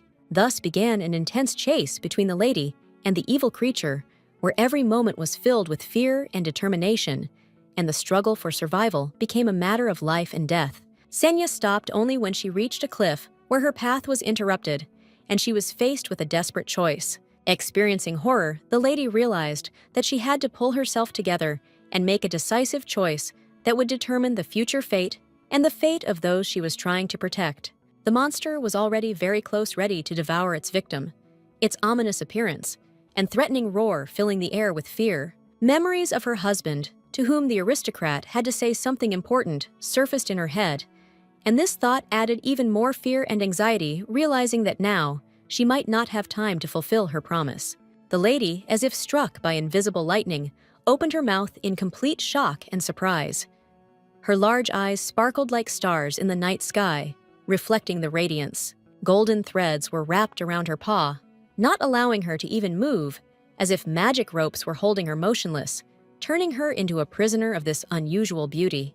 A bright yellow light suddenly appeared around the girl, as if an invisible source of light enveloped and gave everything around her an extraordinary warm glow. A strange voice in her head forced the lady to move and concentrate, forcing her to look for a way to find a way out, not giving rest and directing her thoughts in search of a solution. As Xenia accepted her terrible fate, another voice pierced the woman's consciousness, saying that it was too early to give up and instilling hope for a way out of the difficult situation. She watched in surprise and awe as the huge monster, its face contorted in pain, was pierced by the tip of the stick, piercing its powerful body and causing a dull scream from the unexpected blow. While Derek stood nearby, silent and concentrated, and next to him was a girl who was calling her big sister. When asked how he ended up in the forest, the man replied that it was an accident, and then, showing concern, asked about the girl's well-being, clearly interested in her condition. All trembling with fear and excitement, Xenia sincerely thanked her friend for the help provided. Her voice was filled with deep gratitude and awe, reflecting sincere emotions and gratitude. The lady was aware that her legs were unresponsive, as if they were paralyzed by fear or fatigue, preventing her from moving and making her feel hopeless about her situation. Suddenly, a blue portal appeared above the people, sparkling with bright lights and emitting a mysterious glow, making them freeze in surprise and anticipation of what would happen next. A man's hand appeared from the portal, stretched out with a decisive gesture, and as if reaching out to them from the unknown, causing a feeling of anxiety. Behind the hand, the husband's face suddenly appeared, expressing deep anxiety and concern for his wife. He was filled with undying anxiety for her well-being. Xenia smiled widely when she recognized her loved one.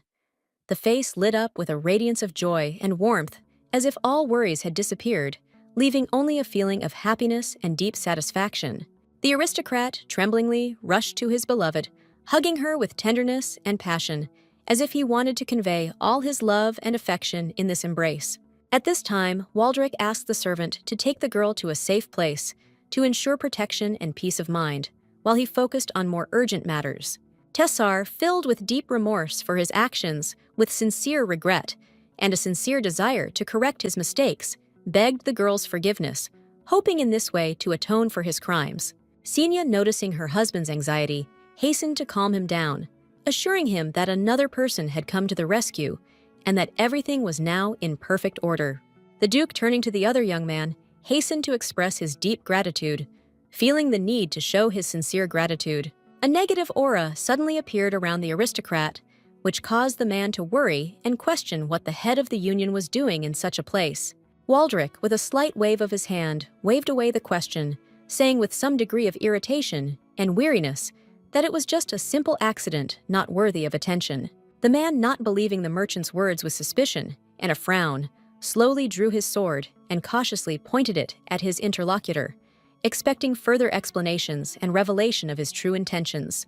The Duke, with icy determination in his eyes, ordered his interlocutor to immediately stop lying, and added that he must stop lying. Otherwise, the consequences would be serious. Blood appeared on the merchant's cheek, staining his face and emphasizing the seriousness of the situation, which added additional drama and tension to what was happening. Using magic, the aristocrat made the lady lose consciousness, and then when the man came to his senses, he stared at him and threateningly warned that if he did not tell the truth, he would lose his head. Smiling, the guy noticed that it seemed that the Duke really loved the maiden, since he decided to use a spell on her to achieve his goal. Tessar said contemptuously that apparently the Duke did not value his own life, since he so easily risks it for his own purposes, without considering it necessary to show reason and caution. Standing next to the Duke's sword, the merchant admitted that it was not his doing, and that he had not summoned the monsters, humbly expecting that his words would help avoid further consequences. All Waldrick was trying to do was make sure that the aristocrat actually acted with sincere intentions towards the Duchess, in order to clarify the true motives and avoid possible misunderstandings. Xenia slept sweetly in her husband's arms. Her body was completely relaxed, and her face expressed deep peace and contentment, as if she was in the most comfortable and protected place in the world. Waldrick said that sometimes our intentions inevitably go hand in hand with the shadow, as if hiding behind dark sides that we are not always aware of. The man noted that he would take all possible measures for his safety when the inevitable threat finally overtakes him, thereby showing his foresight and determination. The Duke had never dealt with this merchant before. It was known that a person capable of unraveling the prophecy was supposed to appear in the imperial palace only a year later. Suddenly, a sharp blade cut through the body of the head of the Union, and a bloody stream like a scarlet river gushed out, flooding everything around and plunging the scene into terrifying silence. Waldrick jerked from a sudden and sharp pain that pierced him, causing his body to shudder from the excruciating sensations. The merchant collapsed limply to the ground. The body, as if exhausted by its last strength, fell sharply to the ground, deprived of vitality and the opportunity to rise again like an exhausted doll left to the mercy of fate. The man could not believe that the aristocrat dared to close his eyes to the gods, rejecting their divine influence and neglecting the sacred laws. Tessar tightened his grip on the sword in his hand, feeling his fingers confidently clasp the hilt, which had seen many battles, and was now ready for new challenges. Coldly, the nobleman reported that the guy should not have even tried to interfere in this matter, considering his participation completely inappropriate. Another blow was struck, aimed directly at the chest of the unfortunate merchant, who had already suffered from previous attacks and was now in deep despair. Soap bubbles began to appear on the clothes, as if invisible hands were gently blowing them away from the fabric, leaving behind intricate and sparkling patterns that shimmered in the sunlight. The number of bubbles rapidly increased, and soon they formed a solid wall so that the entire surrounding world was covered in them, as if in a bewitching, sparkling blanket. Tessar became convinced that this Waldrick was just a clone of the real one, when after destroying the man's body, there was nothing left but empty space and water. Tessar knew that the blow would still hit the real body, and knew that it would cause significant damage, leaving him unable to move for some time. Fearing that any changes in the future could harm his beloved the aristocrat, pressed the lady closer to him, trying to protect her from any possible consequences. The lady was carefully laid on the bed, so that she could sit comfortably on the pillow and rest, regaining her strength after the experience. When Xenia began to wake up, Tessar immediately asked how she was feeling, showing deep concern for her well-being after the baby had spent some time half asleep. Rubbing her eyes, the girl replied that she was fine, trying to convince others that she felt better, and was ready to continue the conversation with the same enthusiasm. When Xenia woke up, she immediately began persistently asking what exactly her husband had done to their savior, and whether he was still alive, showing deep and sincere concern for his fate, as if the woman's heart was already attached to him. The Duke admitted that, fortunately, everything was in order with the merchant, but several workers were hurt and injured. The situation was unpleasant, but at least it did not lead to serious consequences. If it were not for that shield, which at the last moment protected her from the deadly attack of the monster, the lady most likely would not have survived and would have died on the spot. When asked whether the aristocrat had assigned someone to his beloved, the husband immediately called his assistant named Asta to provide all the necessary clarifications. Suddenly, a man with white hair and pale eyes appeared next to the mirror, like a ghost, indistinguishable from the fog and mysterious radiance. This man turned out to be the one who helped the lady in need by placing a barrier between the monster and her, providing protection and salvation at a critical moment. It turned out that it was a ghostly entity with blonde hair, which was constantly next to the mistress, even when she was sleeping, invisibly guarding her. Bowing respectfully, Asta apologized for dividing her forces the day before and failing to fully protect her mistress, expressing sincere regret and desire to correct her mistake. Tessar explained that he immediately opened the portal as soon as he heard his subordinate's cry, but unfortunately did not make it in time. he felt deep guilt for not being able to protect his beloved. However, Senia surprised the man by saying that there was no need for this, reassuring him and expressing gratitude for his efforts and care. Tessar froze in surprise when he heard from his wife that she was determined to become stronger. These words came as a shock, and the guy felt mixed emotions of respect and admiration.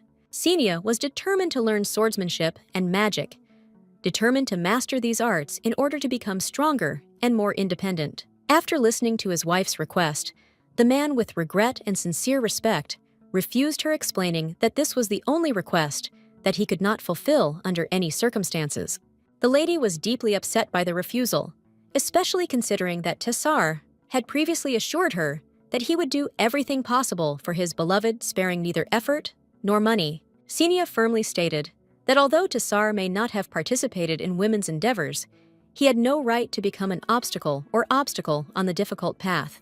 The girl asked to teach her magic, hoping that the request would be granted, and she would have the opportunity to master this mysterious and bewitching art.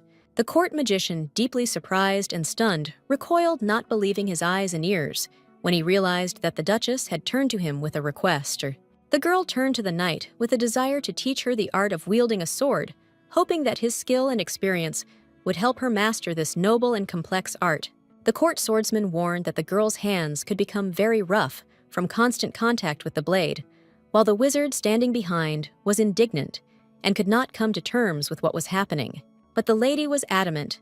She believed that it was better to die fighting for her life than to suffer from powerlessness and inaction, unable to fulfill her dream. A tense silence hung between the people, permeated with an indescribable atmosphere of expectation and internal conflict, as if each of them was immersed in their own torment and did not dare to take the first step. When asked what Senia said to the Duke, the maiden suddenly began to get angry, and her sudden anger frightened the employees so much that they, amazed by her reaction, froze in fear and confusion. Exclaiming aggressively, the lady ordered the aristocrat's servants to decide whether they were ready to provide the lady with the necessary training or not, leaving tense anticipation in the air. Turning to his friend, the magician insistently clarified whether the master's wife was in the room to make sure that the female presence would not interfere with their conversation. The guy began blaming his brother for fighting because he decided to fulfill the lady's request, which in his opinion led to many problems. Sighing heavily, the knight asked his partner to treat his lady with due respect and carefully consider her words in order to avoid unnecessary conflicts and misunderstandings. Irritably, the wizard said that he was not going to show respect to the commoner because he considered the girl unworthy of such treatment. The friend added that he should have at least checked the mistress, since magic could not be taught unless a person had innate abilities and inclinations. During the conversation, the topic was brought up that the lady's brother had magic, and it was likely that this ability was present in the entire family. At that moment, the guys were joined by another person who entered the room. Senia appeared like a devil emerging from the shadows behind the magician, and frightening him, declared that she was ready to follow him even to hell if only he would teach her magic. Persistently, the Duchess begged the employee to conduct a thorough examination of her abilities, confident that a professional opinion would help her discover her hidden talents and capabilities. Turning away, the magician insisted that the lady go to study at the academy, confident that studying at a prestigious institution would help her reach new heights. When the mistress called the guy the most powerful magician, he blushed embarrassedly, feeling his heart beat faster from the unexpected compliment. Senia strived to learn from the best, wanting to gain knowledge and skills from the most eminent masters in their field. Realizing that in this way she could win the wizard's trust, the lady began to shower him with compliments, hoping that her praise would strengthen their mutual respect and affection. From pride, even the magician's nose became noticeably longer, and he, realizing that the lady was expressing such sincere gratitude, decided that he would certainly teach all the secrets of magic. Taking the glass in his hands, the guy placed his palm on top, from which a mysterious luminous stream emerged, illuminating the object with a magical radiance. When the girl dipped her finger into the water, real magic happened. The water began to glow and sparkle, as if it came to life under the touch. The Duke's courtier ordered that the ward now imagine that she was controlling the liquid, as if conducting the movements with magical grace and control. The water began to gradually overflow over the edge of the glass, as if under the influence of invisible magic, caused by the whim and silent desire of the girl. The mentor, in a stern voice, ordered the student not to remove her finger from the place where it was secured, emphasizing the importance of strictly following the instructions. Senya was completely confused, not knowing how to effectively stop the flow of liquid that suddenly began to spill around randomly. Ultimately, the lady mastered the art of controlling her powers, and the liquid that had previously been splashing uncontrollably now flowed in different directions at her will. The guys were completely shocked and amazed at how quickly the girl learned to perform such complex and impressive tricks, demonstrating incredible skills.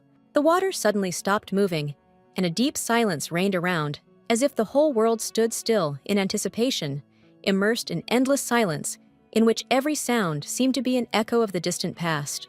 The magician, showing sincere curiosity and a desire to understand the inner world, asked the lady what she was silently thinking about and what feelings filled her while she performed her bewitching and amazing miracles.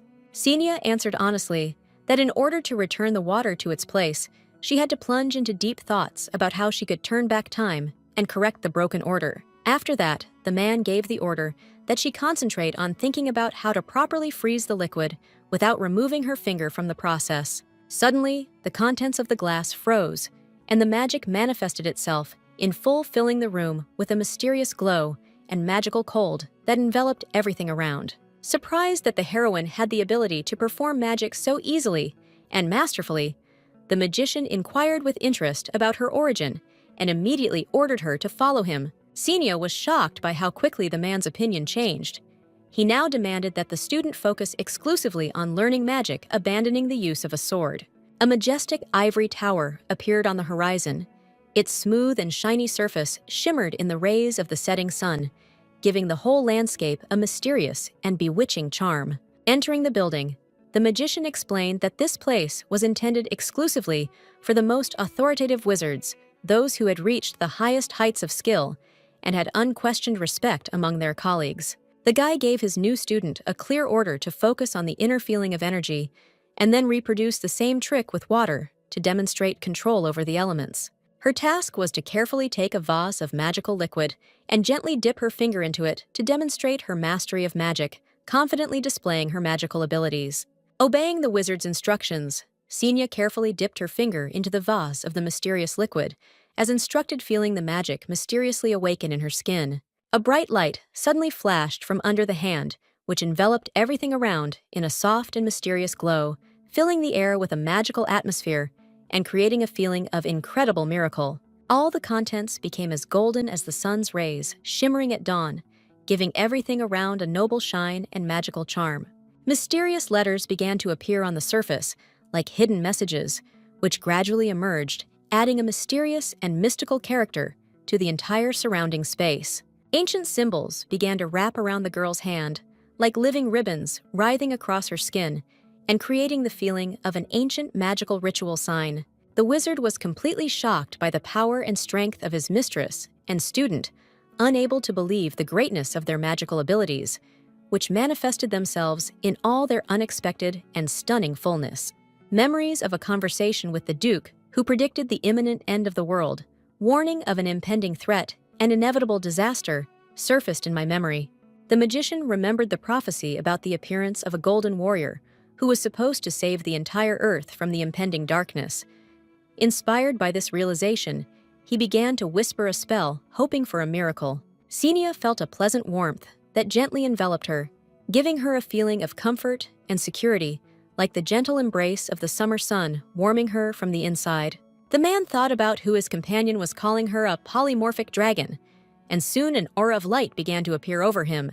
The guy asked the girl with interest if she realized what kind of magical art he had just used, and whether this could leave her with the impression of extraordinary abilities. The magician explained that what he had just used was called cessation, or resumption, while what the lady had said was release. Apparently, Senya unknowingly used this magic.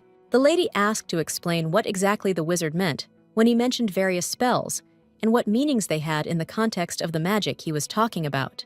The wizard decided to demonstrate what he meant, and a sparkling magical sphere appeared in his hands, illuminating the space around it with mystical light. The sphere was created from what was around. The thing absorbed elements of the environment, their colors and textures, creating a unique and mesmerizing spectacle. The man cast a spell, and the ball instantly changed its shape, turning into something new and unexpected, with a mysterious shine and complex texture. Xenia was amazed when she saw the ice sphere begin to melt and disappear as if burning, leaving behind only a warm glow and light steam. Frowning, the magician explained that he was the best on this earth, as he had mastery in the use of spells, which allowed him to surpass others in his field. Therefore, the man was pleasantly surprised to find that he was not one of a kind when the lady used words that demonstrated her own unique magical abilities. At that moment, Xenia realized that she herself had magical abilities, opening up new horizons and opportunities for herself that she had never even imagined before. While discussing the magical flow of energy, the wizard suggested, telling the girl's husband that he planned to teach her magic, emphasizing that this knowledge could be useful for him too. Sighing heavily, the lady said that Tassar already knew that a committed mentor would train his wife, adding with slight irony that this would certainly strengthen their union and bear fruit. The Duke, sitting over documents in his office, was asked about the quarrel with his wife, noting how much it affected their relationship and work environment. It was Whale who urgently demanded that the gentleman apologize to the girl for his behavior, showing respect and understanding for feelings. The Duke strictly stated that this was his wife's wish, and he was not going to deviate from her will, demonstrating firmness and devotion to his word. The aristocrat not only agreed that Xenia was stronger than the dragon, but also recognized with deep respect her courage, resilience, and incredible strength. Leaning towards the owner, Whale respectfully asked if he needed a person with power greater than the power of the dragon itself to prevent a great catastrophe. Vivid memories began to emerge in my head of how the lady fought on the battlefield with majestic grace and determination, not inferior in strength and courage to even the most seasoned warriors. With cold calm, the nobleman asked the question about what it was impossible to stop the destruction of the world, without realizing that this answer would determine the fate of all living. Then it came to mind how the maiden with golden hair won the battle, but never returned from the battlefield, leaving a deep wound in the Duke's heart that has not healed to this day. Tessar had given permission for fencing lessons, but did not recall the lady showing any significant magical abilities, which surprised him given her remarkable skills in other areas. The Duke stated that 1 year was enough for Xenia to master professional sword skills, demonstrating her dedication and commitment to excellence. Smiling, Tessar asked his friend to teach the lady everything she wanted, emphasizing his respect for her aspirations and openness to new knowledge. The knight ordered his ward to run 10 laps around the estate, testing her endurance and readiness for the upcoming tests. He stood in the spacious courtyard, enjoying the warm sunshine, along with a lady who was eagerly awaiting the start of the training. When asked when sword training would finally begin, the man explained that it was first necessary to gain physical strength in order for the training to be effective and safe. Determined, Xenia decided to start running, confident that only intense training and full dedication could lead to the desired results. During the conversation, she explained in detail that she strives to master not only magic, but also the art of wielding weapons in order to become a truly versatile master. The guy explained that during battle, mages were valuable units that needed to be protected, since their abilities played a key role in the outcome of battles. To this, Xenia stated with determination that her ambition is to become not just someone who needs to be protected, but someone who is able to protect others and take an active part in keeping them safe. Smiling, the knight watched with pleasure as the lady enthusiastically began her training, pleased that she was actively engaged and striving for perfection. After several days of intense and grueling training, full of endless fatigue, Xenia, completely exhausted, finally collapsed on the bed, like a fluttering leaf in the wind. Despite the fact that the week was filled with grueling training, the lady did not lose joy from her achievements, as each step brought her closer to her long-awaited goal and inspired her to further efforts. Rising from her seat and heading out in search of her husband, the Duchess was fully thinking about where he could be at the moment, anxiously and persistently wanting to find him. Raising her hand and persistently knocking on the door, Xenia, despite her worries, tried to make herself look confident and calm. When the lady, hot and angry that they did not open the door for her, began to persistently knock on the door, the Duke suddenly came out of the room, all wet after a hot shower, and looked at her in bewilderment. Without waiting for his wife to appear, the handsome man unexpectedly and spontaneously called her by name, which caused him a feeling of shock and awkwardness. Not noticing anything around and absorbed in her experiences, Senia anxiously asked the man why he did not open the door for her, expressing her emotions and anxiety, excusing himself by saying that he did not know what to do, since his beloved came to him first. The aristocrat invited his wife inside, trying to compensate for his misunderstanding. Irritated, the lady asked whether the Duke really didn't care why she came, because he, as a person with subtle taste and the ability to understand others, should have shown interest in such an important event. When the guy asked if he was causing her inconvenience, the girl became even more angry. His face flushed with rage, and the fire of indignation lit up in his eyes. The man apologized to his wife for being rude, sincerely repenting for his behavior, and hoping for understanding and forgiveness, promising to show more respect and sensitivity in the future. Evil Senia said that this was not the time for such a conversation, and the woman's words sounded like a reproach to an attempt at discussion that came at the wrong time. Senia was worried about only one thing: whether the Duke was going to continue to ignore his wife, or would he finally realize the severity of his behavior and change his attitude to restore their relationship.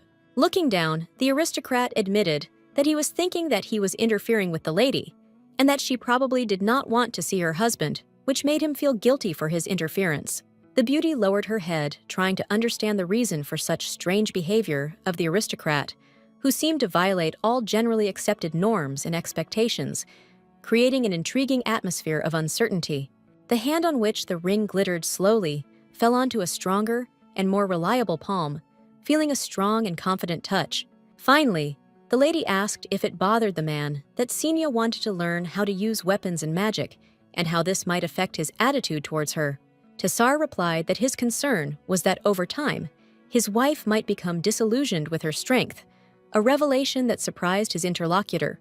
Looking at his beloved, the man warned that great power could harm the owner, causing potential dangers and consequences that must be taken into account in order to avoid unforeseen troubles.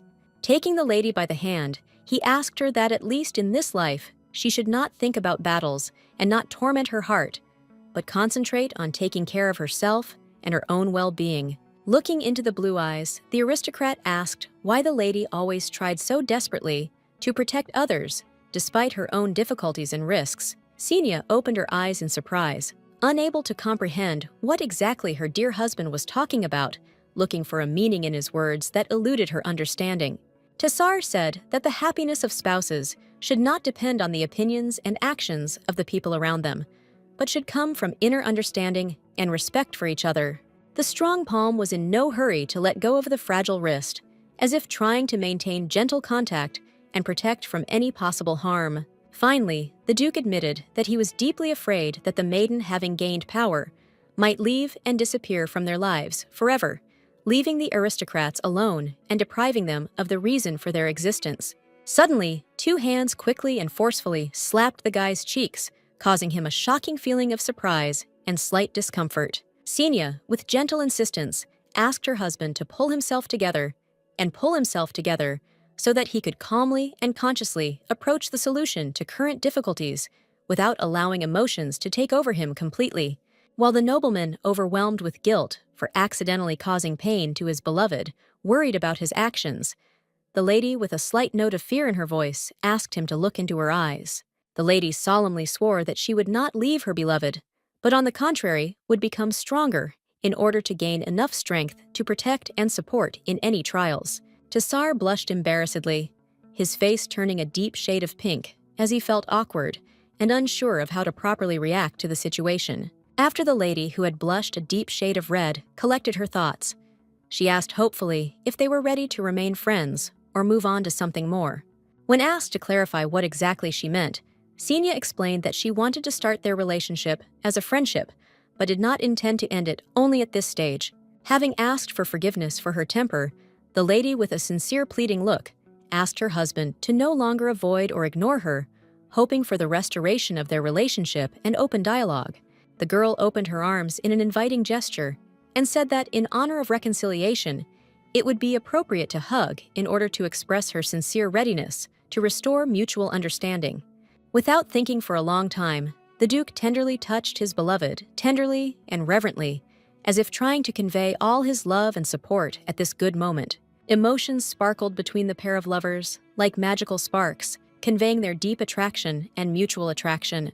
The Duke recalled that he should not have gone beyond what was permitted, but he could not help himself and his feelings, which at that moment took precedence over his cold mind and behavior. The aristocrat carefully moved the lady away from him, thereby expressing his desire to distance himself a little, although Xenia was not at all against love and the continuation of their relationship. The girl's hands were sweaty with excitement, and feeling her heart pounding in her chest, she excitedly told the Duke that he could kiss as much as he wanted, emphasizing his readiness and sincere feelings. The couple's faces came closer, and a tense but tender intimacy arose between them when they seemed ready to exchange the most intimate things. After that, their lips touched carefully, and they exchanged a kiss, which became a symbol of their reconciliation and deep connection. The man admitted that every time he meets his beloved, his heart is literally filled with a violent desire to express his feelings through a tender and passionate act. The man's fingers carefully supported the girl's chin, while she looked at him with a half-lidded gaze full of mysterious charm. Hands intertwined, like two inseparable streams, merging in a single impulse of tenderness and mutual understanding, creating a feeling of absolute harmony and mutual connection. The irritated court magician persistently asked the man standing nearby to take some action towards the other, who was clearly in the way. Pointing his finger at a figure barely visible in the darkness, the wizard ordered the use of magic on the husband who could not leave his wife alone with another man, thus showing care and protection. The Duke flinched in surprise as his covers were blown, and he found himself fully under the gaze of those around him. Xenia cast a spell in which ice butterflies flickered, and soon magnificent crystals of ice appeared in her hands, sparkling like precious stones. The butterflies, fluttering their fragile wings, headed towards the aristocrat, creating a magical and bewitching dance in the air. The lady gave her husband a gentle smile, filled with warmth and affection, trying to express all her feelings and care with one simple gesture. The look was full of love and deep understanding. The Duke's cheeks trembled with shame and turned red under the influence of close and inevitable attention, filling with red paint. Upon approaching the company, Tassar noticed how much his wife had learned and was amazed at the rapid progress and new skills she demonstrated. When the magician showed disrespect, the nobleman gave him an angry look and with unyielding insistence, ordered him to stop his rudeness, demanding from him respect for the lady and dignity as if warning him against further insults. Turning to his beloved, Tassar changed his anger to mercy, amazed by the kindness and nobility of a woman's heart, which sparkled in her blue eyes like the rays of the sun. Gently touching her forehead with his lips, the guy gave the lady a kiss, which was filled with such tenderness and warmth that it seemed to envelop the soul, giving a feeling of sincere and boundless love. Moreover, Tesser was ready to set aside special time just to simply look at his wife, enjoying every moment of the maiden's presence and immersing himself in the atmosphere of beauty. With a smile on her lips, Xenia began to share her achievements and successes in training with the knight, as well as in mastering the sword, burning with joy and pride at her achievements. She then added that it would be very interesting to focus on one aspect in order to dive deeper into learning and improving skills in that particular area, achieving greater mastery. The Duke was confident that Xenia would become an outstanding magician and a wonderful warrior, combining skills and qualities that would allow her to achieve great heights in both directions. The girl thanked her husband for his praise, saying that she would try her best to live up to expectations and achieve the best results in her efforts. Tesser gave the lady valuable advice. In order to better cope with the knight in battle, she should use magic, which will help not only win, but also show her true skill in the fight.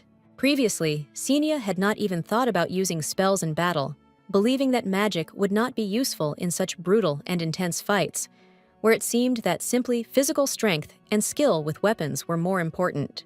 The man thinking about this explained that she could not use the resurrection spell, since it could take the life of the girl herself, which would be extremely dangerous and unacceptable. Smiling, the student invited her teacher to go back, hoping that this would help them find a more effective solution to their problem and return to learning.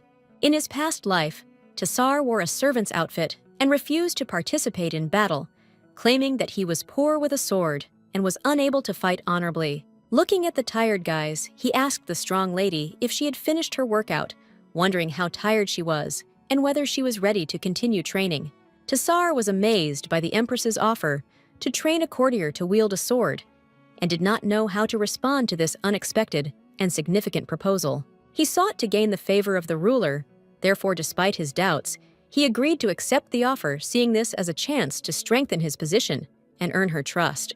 Quietly and peacefully, Ardiel watched the training lost in his thoughts and appreciating the skill of the participants with a calm expression on his face. Xenia cast spells using magical shields and seals to create protection and strengthen her spell, giving it additional power and complexity. She then rushed towards her opponent to deliver a decisive strike, with her sword combining her magical defense with an aggressive attack. With a loud and sharp sound, one blade collided with the other, producing an unpleasant metallic sound that reminded of the tension and power of battle, penetrating into the very depths of the heart and mind. Suddenly, golden magical ropes sparkling in the light surrounded the knight, binding him and restricting his movements with precision and grace. The lady thought that the victory was hers and was about to celebrate her success, but to her surprise, she stopped when she saw something strange and unpredictable, which violated the confidence in the outcome of the fight. Red fire, sparkling and glowing in the darkness, surrounded the opponent's hand, giving a mystical and threatening appearance. Despite this fiery environment, the man stood unconquered and unharmed, without any visible wounds. The Duke, with an expression of deep interest on his face, watched as his subordinate confidently and in detail explained that he possessed a powerful force capable of destroying any magic encountered along the way. With a smile, the knight gave advice to his student that after the end of the battle, she should dispel her magic in order not only to free up space from residual spells, but also to facilitate recovery after an intense battle. Xenia shared that casting spells was not tiring, and she could cast spells all day long without getting tired, enjoying the process of magical creation. This surprised the guard, because he knew that practicing magic all day was a difficult task that required considerable effort and concentration. And Tassar noted that it would take only a year for a lady to fully master the art of the blade, thereby demonstrating incredible dedication and perseverance in her training. The Duke was sure that everything should have ended exactly as his intuition and deep understanding of upcoming events predicted. Xenia agreed to continue to be trained by another mentor, who had the ability to bring fresh ideas and unique knowledge that would expand her skills and help her explore new horizons. Tassar stood up and walked towards them. It was he who was the new teacher, who was supposed to instruct the lady and reveal new knowledge to her. Surprised and a little worried, she turned to her husband with the question of whether she could significantly expand her skills and abilities in handling weapons, given that interest in this art had only increased every day. Xenia clarified whether the lovely husband will be involved in training, since this is an important aspect of their joint plans, and the lady wants to be sure that all the details are taken into account. Modestly and with courtesy, the Duke replied that if this were the Duchess's desire, he would be happy to fulfill the request and provide the necessary assistance. Smiling sweetly, Orton admitted that it was even better since the aristocrat always warned the servant before each lesson and warned the guy not to even think about harming the lady. Tesser was embarrassed by such a confession and cursed his good friend, who despite his merits was noticeably popular with women. Deciding to interrupt the conversation between his comrades, the aristocrat intervened, ordering his subordinate to leave on business in order to free up time for a more important discussion. Xenia asked her husband why he did not say that he himself would like to train his wife, instead of leaving the matter vague. Deciding to play a joke on her husband, the girl admired how attentive Orton was before the birth of children, emphasizing that this quality would remain high, even in their current circumstances. After that, the girl continued to praise the beauty of the night, which made the Duke sigh heavily, clearly feeling annoyed by the stupid jokes. Serendia noted how the relationship between brother and lady had improved, noting that their interactions had become much more harmonious and trusting. Such words caused embarrassment in the aristocrat, which led to slight confusion and bewilderment, since she was not ready for such expressions in such a context. Serendia added that Xenia spent her free time with her husband despite classes and studies, which emphasized their strong connection and mutual affection. After this, the girl said that everything was in order, despite the fact that she still felt hostility towards her bad relative. The little lady knew that her older sister cared about her, and this awareness gave her a sense of security and confidence, despite all the difficulties and misunderstandings. The little girl modestly admitted that she watches the lady with great delight and envy, and dreams of becoming the same when she grows up. She sees in her not only a role model, but also a source of inspiration. With anger and obvious irritation, Ardiel greeted the guest, reminding him that he was late for the appointed meeting, his voice trembling with rage and condemnation. Every word was filled with discontent and reproach. With a smile, Waldrick advised the aristocrat to have patience in order to cope with the difficulties that arise, and to show restraint in a difficult situation, recalling that patience is the key to successfully overcoming any obstacles. Tesser reminded the trader that he should be glad that he was alive, and see it as a blessing, not as a reason for discontent.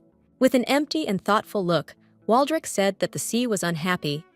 In the dark waters, a storm of discontent lurked, reflecting his own disappointment and anxiety. The aristocrat doubted that Malena, the goddess of the seas, would worry about the death of another person, believing that her concerns and attention were focused on more significant and large-scale phenomena that concern the kingdom and the sea itself.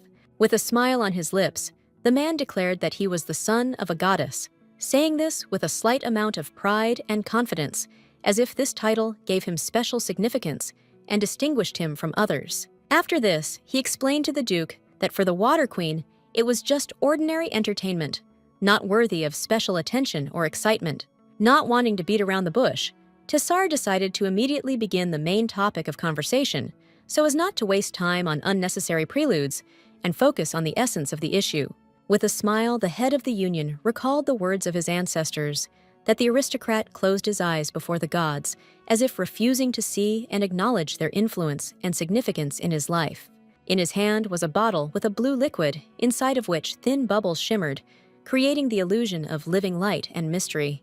The man proudly stated that he received this gift from his mother, emphasizing that such a special gift, filled with deep meaning and value, was given to him with love and care. The nobleman's eyes opened wide in deep surprise, unable to believe what he had just heard. His face was distorted by an expression of shock and bewilderment, as if an incredible truth had been revealed to him.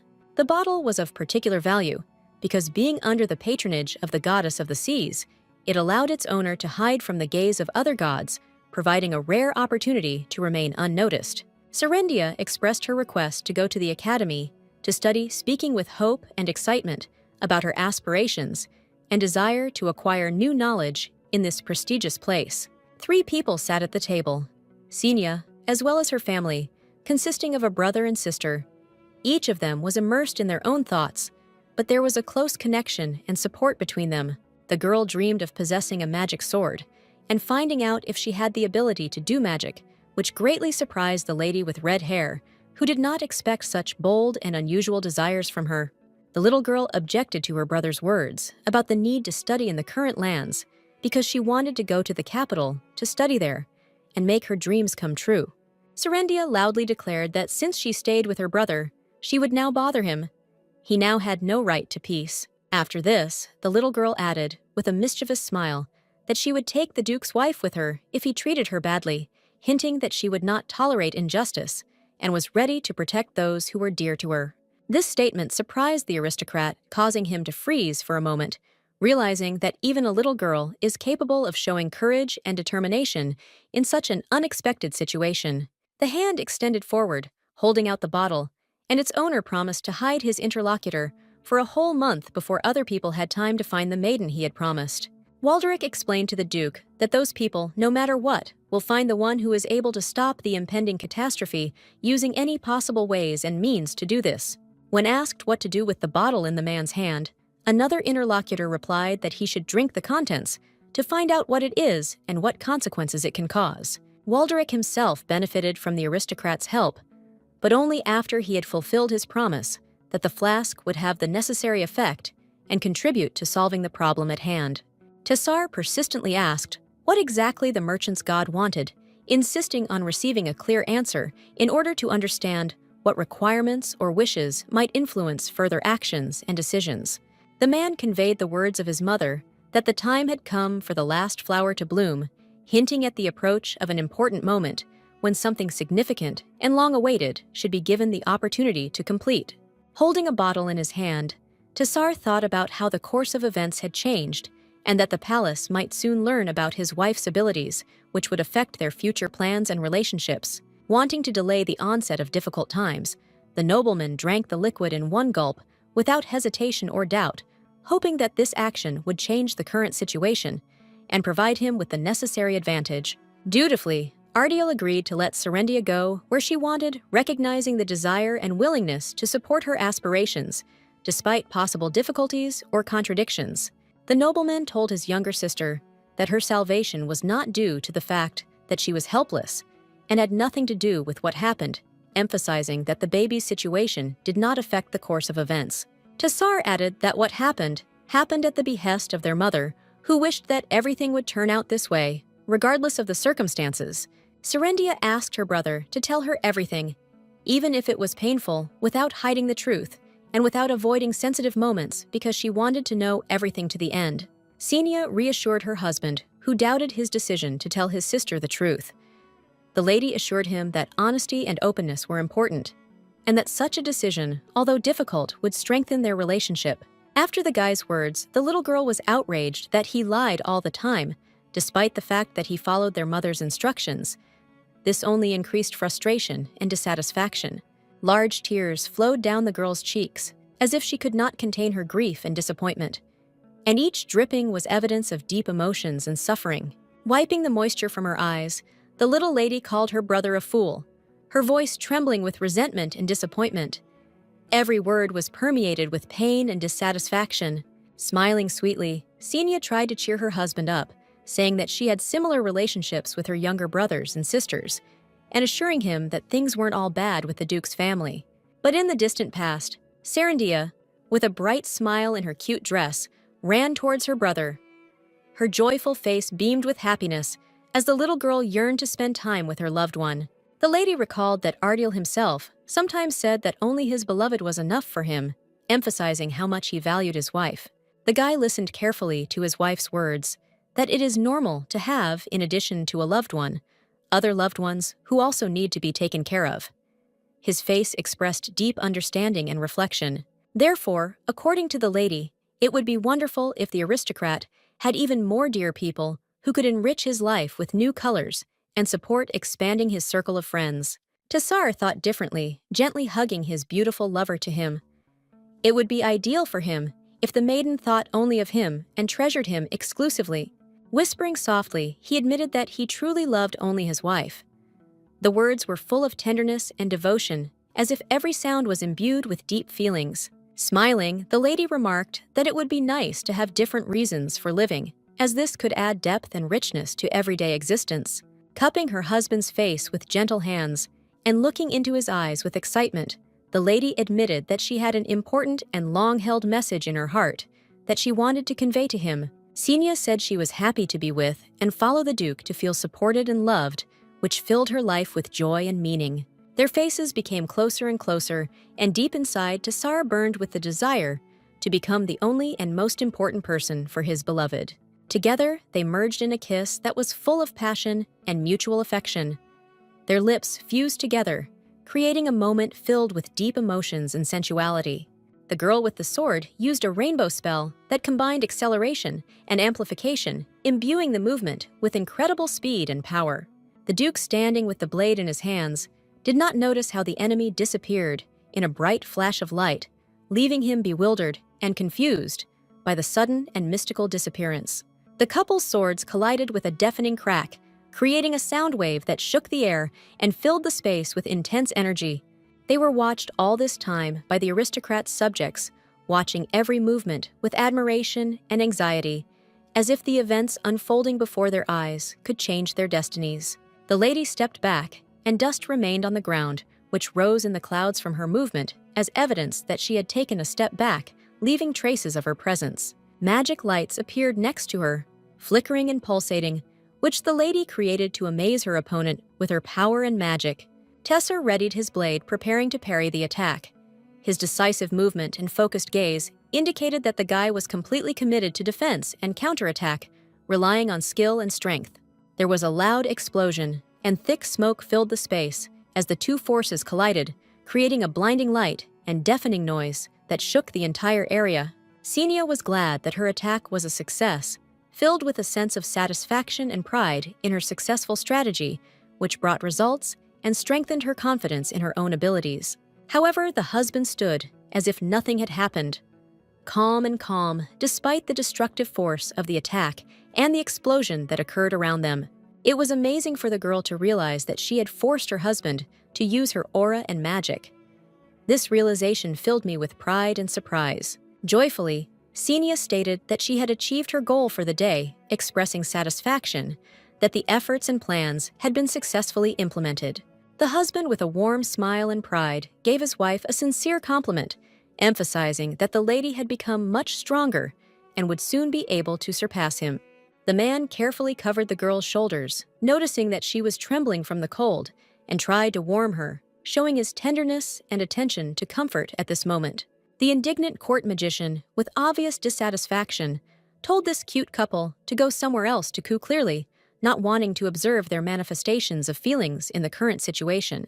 Happy Xenia noted that it was important for the spouses to show care and support to each other, because it is these moments of tenderness that strengthen their connection and make the relationship even deeper and more meaningful. The lady caringly asked if she had hurt her husband during training, showing concern for his condition and concern for his well-being. From the outside, Tassar looked truly happy in the arms of his wife. The man's face expressed deep satisfaction and joy that he was next to her. The courtiers could only watch how this couple played the role of a happy family. Their interaction and manifestations of affection created a feeling of perfect harmony and mutual love. When Xenia said that she wanted to compete with someone else, it was like a lightning strike for the man, surprising him and instantly changing his mood. With a sad sigh, the man asked if the sweet and charming Duke was not enough for the lady to brighten up her loneliness and fill her life with joy. As a result, Tassar, worried and experiencing deep feelings, made a decision regarding his beloved, trying to take into account all her experiences and desires. Nodding, Xenia confidently stated that everything would be fine. However, she added that if her husband interfered with the training, the consequences could be quite unpleasant. The couple did not understand that the courtiers were discussing their intention to sort things out with the help of blades, which created the wrong impression of a real conflict. The guard's thoughts were focused on getting back to his wife as quickly as possible, while Whale stood irritably nearby, not hiding his displeasure. The knight and his mistress stood in front of the guard, discussing upcoming events, announcing that today they had planned new, exciting sparring sessions that would add spice to their training. The men were skeptical of the news when they learned that they would have to fight the Duchess. They doubted that fighting a lady of such high position would provide them with a worthy test. The ladies silently listened to the indignation of the guards, who believed that their commander simply wanted to teach them a lesson in this way for their lost uniform. Therefore, Xenia came forward, offering to start the battle as soon as possible, so as not to waste time on useless discussions and get straight to the point. Some time passed, and all the men were lying on the ground. Meanwhile, the strong aristocrat stood in front of the teacher, proudly boasting of her victory and showing off her achievements. With a smile, Xenia turned to the defeated, telling them to train harder, so that next time they could stand up to her skills and preparations. Noticing her husband among the spectators, the noble lady, with curiosity and slight surprise, asked him what he was doing here, whether he had come to carefully observe the intense sparring.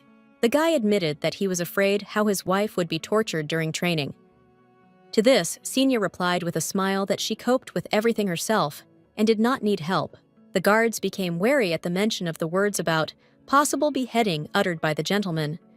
They could not help but fear the Duchess and her outstanding strength. Orton also felt disappointed with his small army, which did not live up to expectations and did not show the effectiveness and resilience he had hoped for.